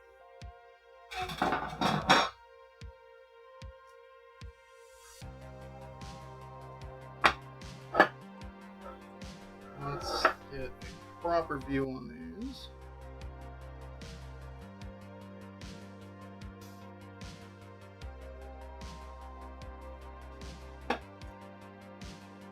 Ribs. Walesboro barbecue sauce. Is that homemade? Yes, yes it is. Have I made tempura on stream before? Sort of, but not strictly speaking totally authentic tempura. But I did see your comment, and I am up to the challenge of doing it. There's a few quirks that come along with making tempura from scratch, but I'm more than happy to give them a go. So here's what we're looking at for food. So let's cut into these ribs.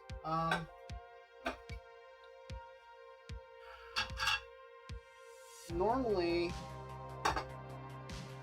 if I'm cutting into ribs,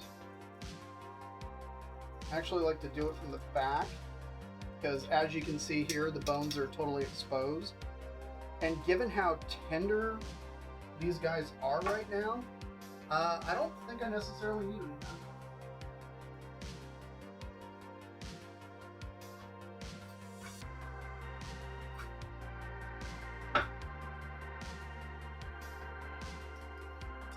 But yeah, without the, I mean, you can see with, shoot, the bones are literally coming out. By taking that membrane off, that's kind of where we're at.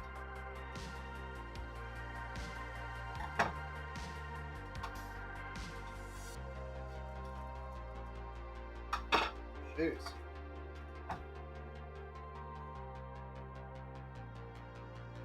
So it's a little more than I would have liked them to have been done.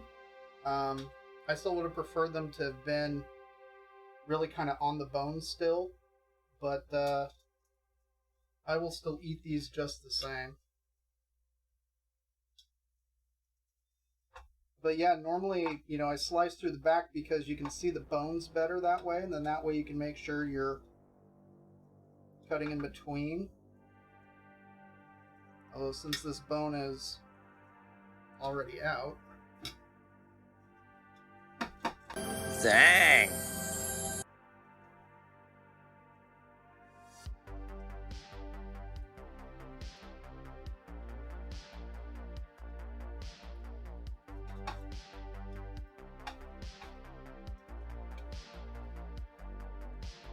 And this is the one that we got ready earlier.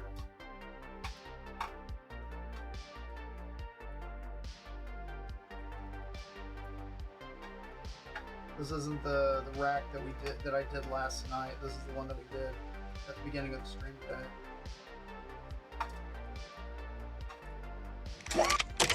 And that's the one that did last night.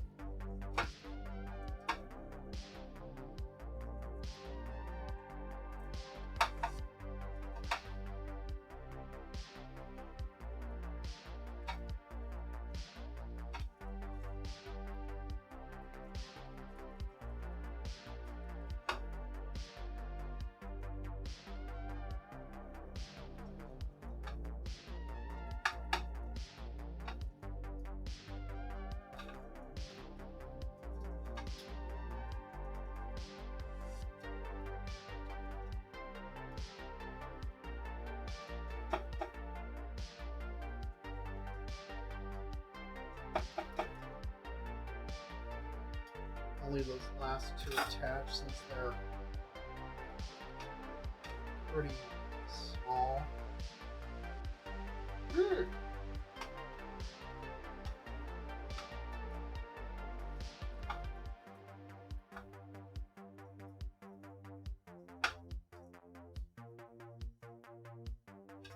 Boom. Okay. Time to dish up.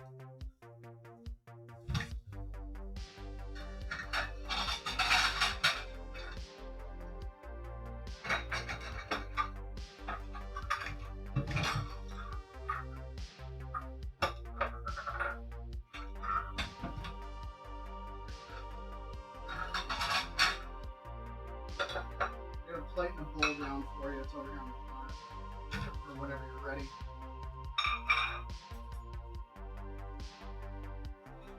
Alright. First, I want some of this salad.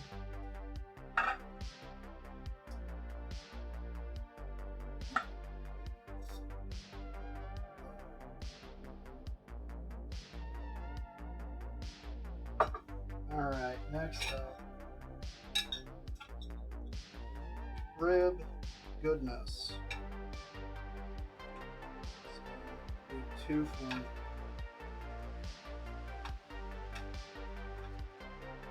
each.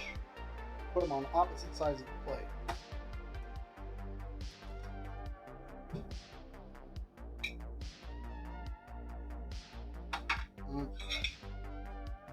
And give me some of these green beans.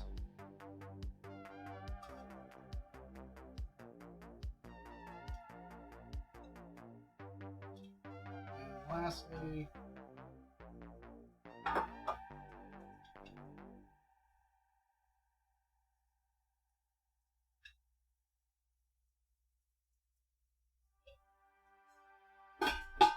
mashed potatoes. Out of butter. Let's flip that over.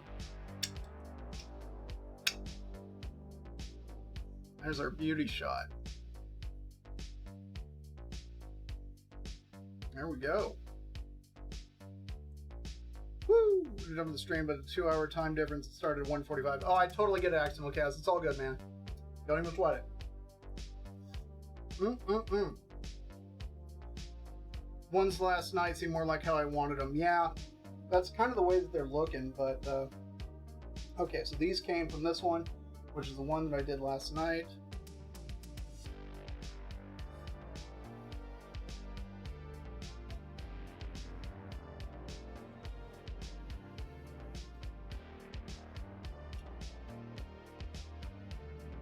That's a really good rib.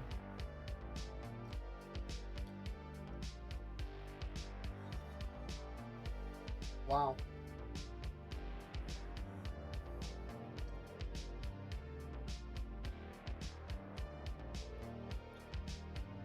That is very tasty. Now, not true barbecue. Not calling it that. This is purely ribs. And they're very good. And if you slap this, it doesn't matter, baby. Kaboom! In front of me, I would gladly eat the entire thing because these are great.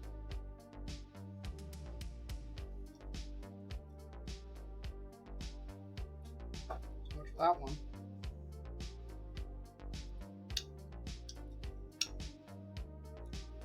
Probably gonna have to tuck into this one with a fork.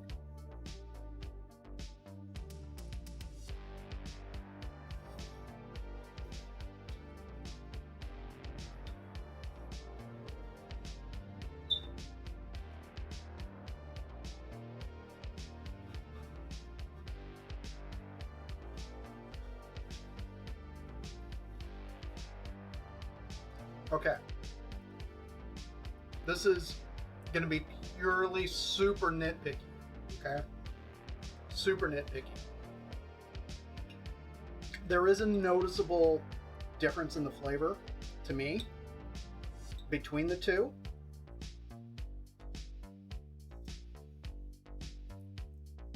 But the difference between the two, how do I put this? I don't know if it's necessarily enough of a difference to justify prepping them the night before.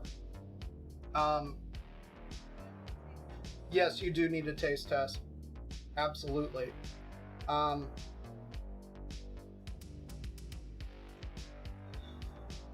Because I don't know if it's necessarily such an appreciable difference that, like, oh, I need to, get these ready the night before. Didn't you just say that? Yes, I did. But given that it's me, I would still prep them the night before. Really good. They are good, right? Mm-hmm. There's a thing of sauce over there if you want to dip. Since we're married, I could double dip. Mm-hmm.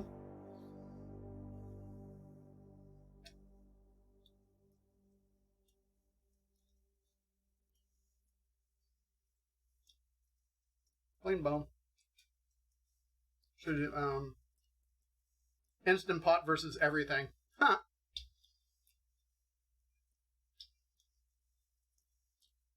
Yes, the Instant Pot is definitely proving to be much more useful than I initially anticipated. I didn't want to necessarily believe the hype. He did say it for years. But I could do the same thing with an oven. Yeah. Well, Okay, now I'm having this one. I don't know if doing them in the oven, they definitely would be different. I will say that. But given the time savings of doing it this way, and the fact that these are as delicious as they are,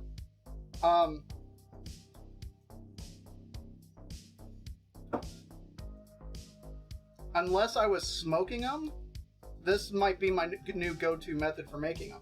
Because I will say, like the sous vide ribs, also phenomenal.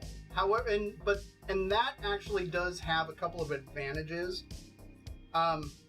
Even though it's over the course of 36 hours, You can't really tell the difference. I don't know which one's which, but they taste identical. Really. Yeah. See, I noticed a difference between these and these. This one seems Obviously. maybe This less one, moist, like a little drier. see, I didn't get that. I didn't get that like being less moist. What I did get was this one to me tasted like there was more flavor to it. But it wasn't, like I said, so much that to me it was noticeable, They're but good. they were close. They're excellent. Oh. Mrs. Waisel has actually been working all stream, Yeah, all day. all day. Yeah, thanks for kicking my butt. Kicking my butt. Right, told you not to lie. Yeah. Myself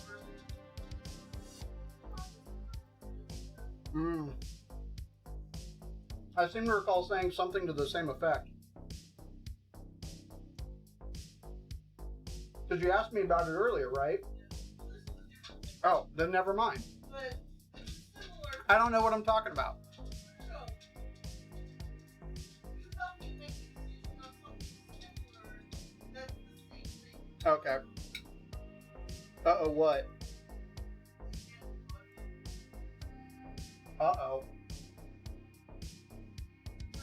Do you think your work computer shut down? So I think it thinks I'm already logged in, and I'm not. Oh, no. So I might be done working this weekend. Hey, Alex Cruz. You're making ribs in the Instant Pot on Monday. Well, this is the first time that I've ever made them in the Instant Pot. And I am, I'm convinced. These are fantastic.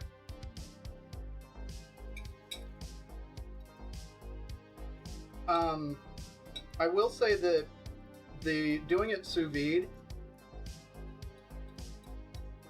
yes, it's a 36-hour cook, but it's mostly hands-off. And the other thing that it allows you to do is, like, I can vacuum seal in, like, frozen pats of butter, a bunch of additional rub, and, like honey or agave or something like that, and vacuum seal it, so then that way it's actually in all that yummy goodness for the entire duration. It just depends on kind of the mood that I'm in. But if I'm just like, hey, I feel like ribs tonight, I feel completely confident in, like, going to the market, getting a rack, trimming it up, hitting it with a seasoning, throwing it into the Instant Pot, and then having dinner in an hour and a half at most. Ribs for dinner in like an hour and a half.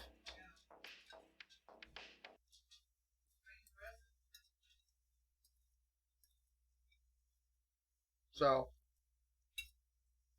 I've been noshing on the green beans because they've been good.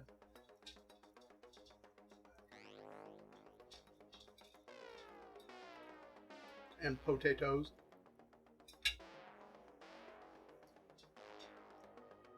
Boom. So I'm thinking the 20 minutes is fine. But I'm thinking in the natural pressure release, I don't think I necessarily need to let it go for as long as it went. Because it was in there for about a half hour on the release. I think if I halved it to about 15, I think that'd be about just right. How did I bake them for after the Instant Pot? Oh, I didn't bake them. I put them under the broiler 3 minutes until like the surface was kind of dried out and started to brown a little bit. And then I hit it with the Walesboro barbecue sauce that we made and let it go for another 3 minutes until it started to caramelize. And then that was that. Mm.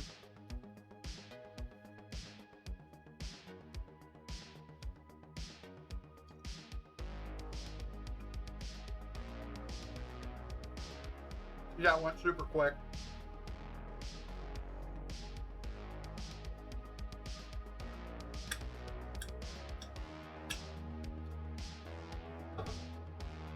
I'm almost thinking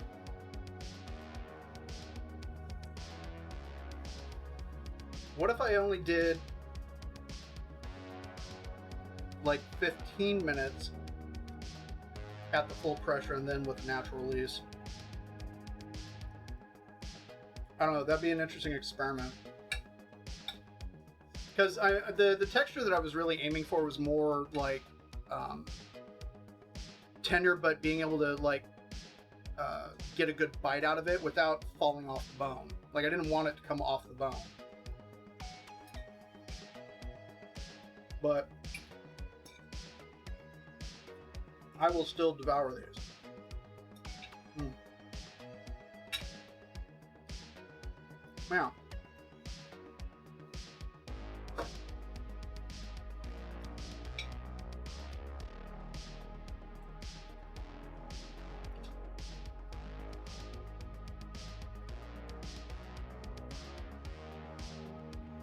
There we go.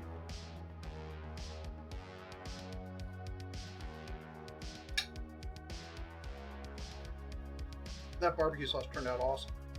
I'm really happy with it. Yes, Uncle Stinky. Canadian Breakfast Stout was a great choice. The sauce came out fantastic. Mm. It does. And I want to say that was a 2019 vintage. Bottled on September 26th. Because it says so on the back of the bottle.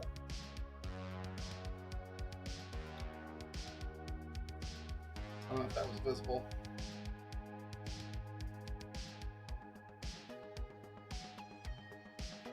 But yeah, that was a fantastic choice. Hey, Exotic, what's going on? And then the Subway I have, dude. You know what? I've been converted to the ways of the Instant Pot rib. Because these are super good.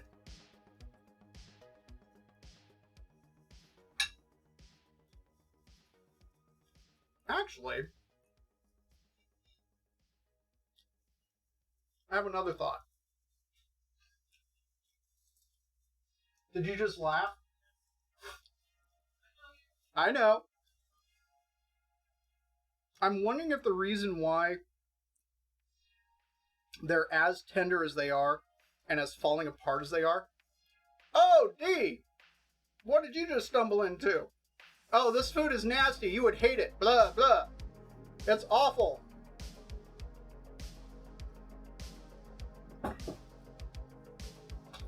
Everyone, I'd like to introduce you to Miss D.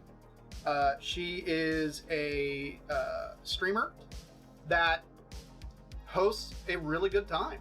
It's usually just kind of a party. There's a fair amount of gaming involved. Usually it's like, or recently it's been Fall Guys or, I forget the name of the other one. I've never played it, so I forget the name of it. I'm so mad. But anyways, she is super nice, has a great stream. It's a good time. It's fantastic for chilling out. I genuinely enjoy just kind of hanging out in there because generally speaking, the people that are in her chats are very cool, and it's a good time. So definitely, if you've not had a chance to check out her stream, it should have automatically thrown up a shout out for her. Definitely do give her a follow. Go check her out. And yeah, she's she's the real deal. Just had her 69th birthday. Looks amazing for it, I must say. So yeah, welcome in. And she is also currently on a wellness journey. I'll call it that. Well, basically what that means, my darling, is she's decided that, hey, she wants to exercise a little bit. She wants to eat a little bit healthier. And so that's the journey that she's currently on, and has been working out and trying to eat healthier, just for her own well-being. And it's awesome. And so we support her in that. And this, unfortunately, is not really helping very much. And so that's why I was just like, oh, it's so disgusting. You would hate it.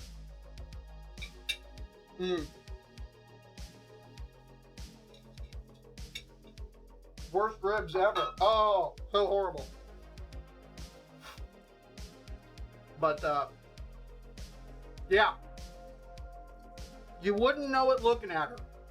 You wouldn't know it. But, yeah, we made ribs in the Instant Pot. I had never done it before. And, I'm glad we did, because they came out great. And before Dee popped in, the thought that I was having was, I think part of the reason why these may have turned out falling off the bone like they did is because I used those Smithfield extra tender ribs. I bet if I got like some straight ribs and done them at that same time, it would have had the texture that I was going for. Which means that for the Smithfield extra tenders, I probably need to scale back on the time, because they're going to be naturally a bit more tender because of that that vacuumed brining process they put the ribs through before packaging and everything. Oh yeah, so the mashed potatoes, do I use an air fryer often? So I haven't used it a lot. I'm starting to use it a little bit more. I'm really kind of trying to experiment with it.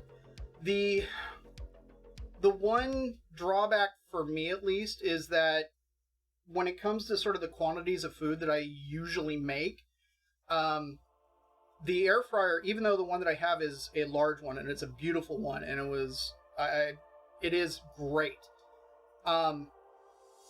It's one of those things that I think the volume that is in there is better suited for either an individual or two very small people. But I am a fluffy individual that tends to consume not quite as much as a sumo wrestler, but kind of up there. But it is something that I've been wanting to kind of play with a bit more, instead of just, oh, we're making, tater tots and things like that. We did use it, what was that, a couple of weeks ago when we did the fried chicken? And it came out good. It was different, but it did come out good. So that is something that we'll have to play around with a little more. Take care, Accidental Chaos. Gotta get set up for this unboxing thing I'm gonna run and have some errands. It looks great as usual. See you guys on Tuesday. Yeah, take care, Accidental Chaos. Have a good unboxing, man. So this is kind of where we're at with this, but I will say that my makeshift trivet worked okay. What is interesting, and let me move things around a little bit, kind of talk about it. Yeah, the mashed potatoes I mashed with butter and buttermilk. So they have a slight tang to them.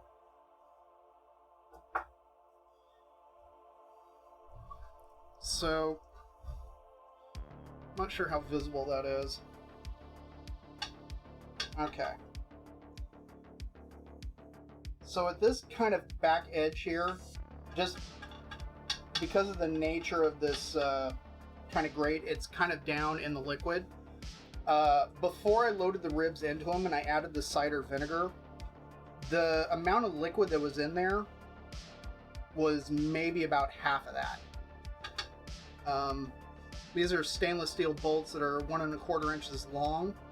And so there was maybe a ½ inch at most of vinegar in the bottom. So the ribs did release a fair amount of liquid, which, you know, is kind of to be expected when you're using an Instant Pot and a pressure cooker. But these are still super tender, and I am looking forward to eating more of them. But I'm glad that I prepped that second rack, because I think we're going to probably consume these by the end of the night. At least that's my guess. Just based on past experience and everything else. Then to recap,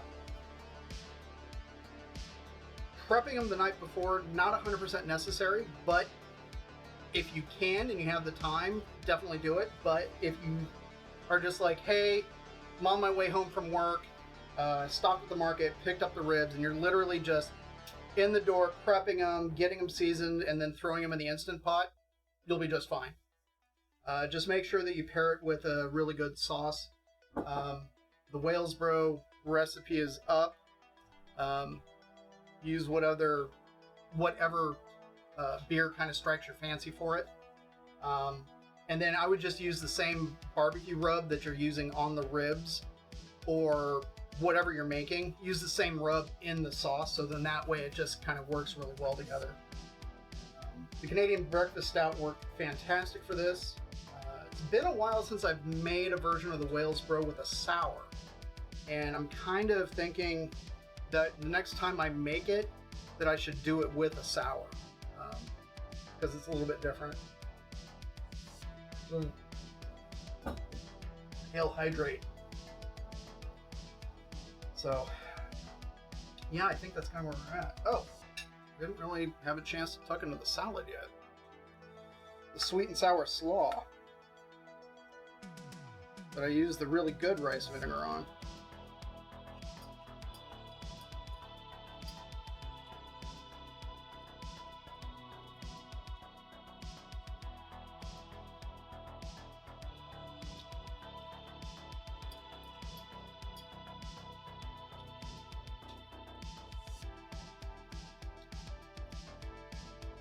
I really like this.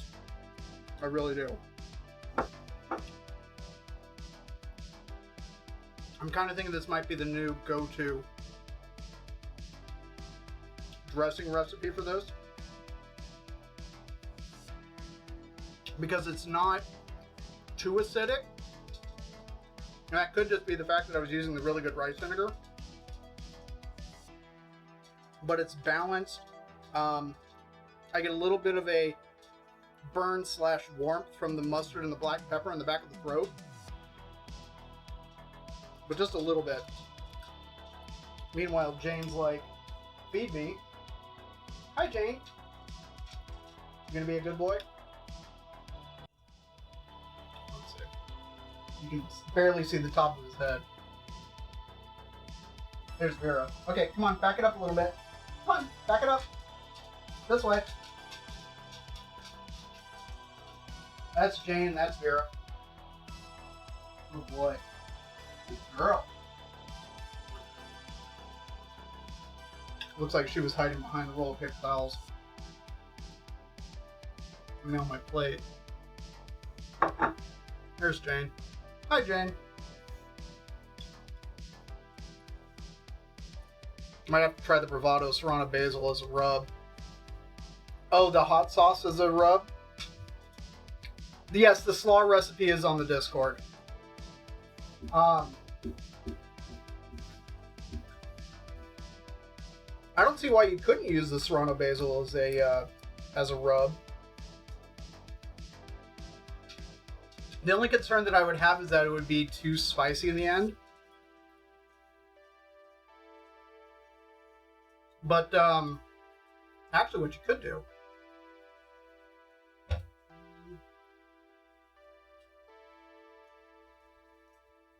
use some of their jalapeno and garlic seasoned salt.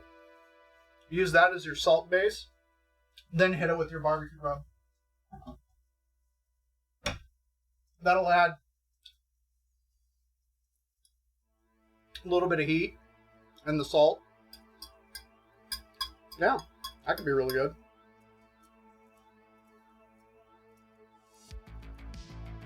Okay.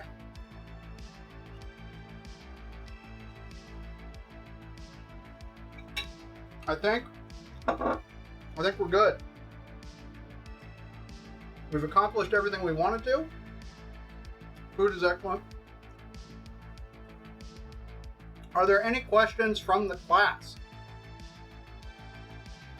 Could be anything. Hi, Jane.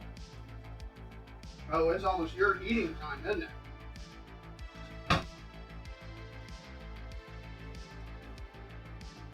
We can feed you.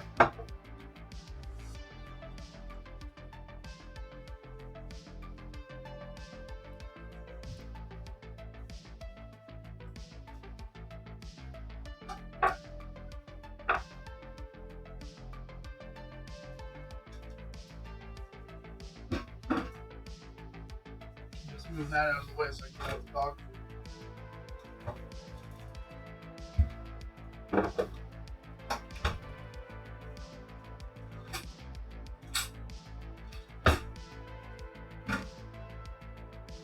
Little girl seems fixated on something at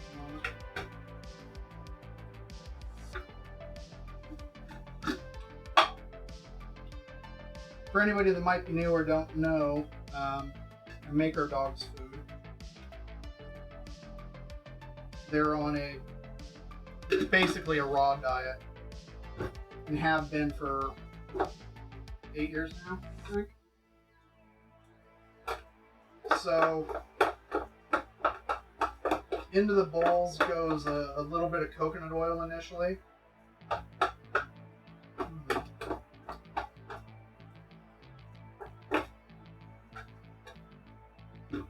And then they get a measured amount of the food that's made. Beer gets 250, Jane gets 300.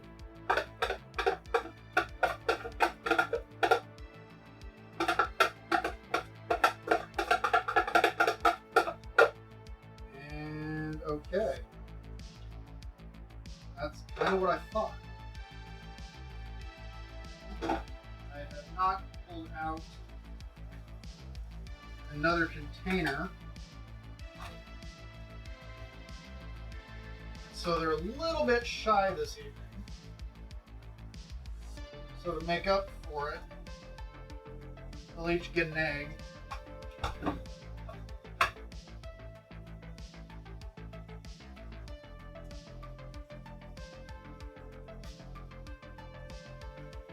Okay.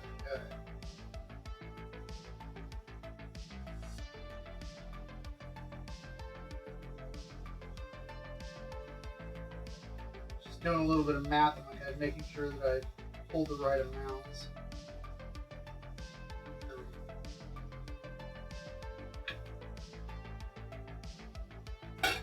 Okay.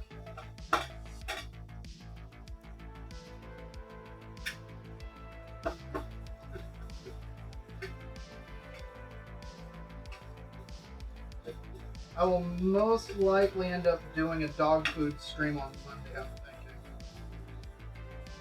If I decide to stream it.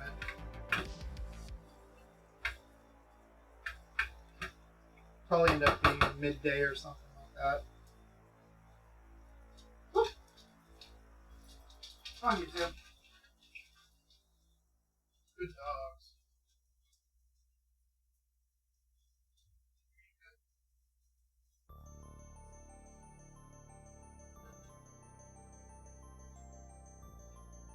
Excellent.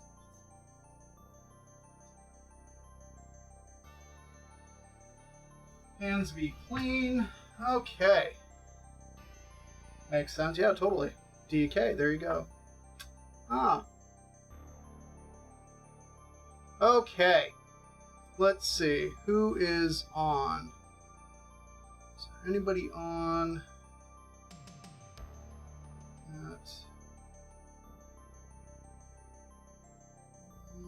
I'm not really seeing anybody to send y'all off to. So that being the case, we'll go ahead and end it there for the evening. As always, many ways to get a hold of me. If you have any questions, suggestions, whatever, feel free to hit me up. If not, that's totally fine. I will be certainly back on Tuesday. I'm not 100% certain what we're doing just yet. However, I have a pretty good idea. And maybe I'll do something on Monday for dog food. I don't know. We'll see.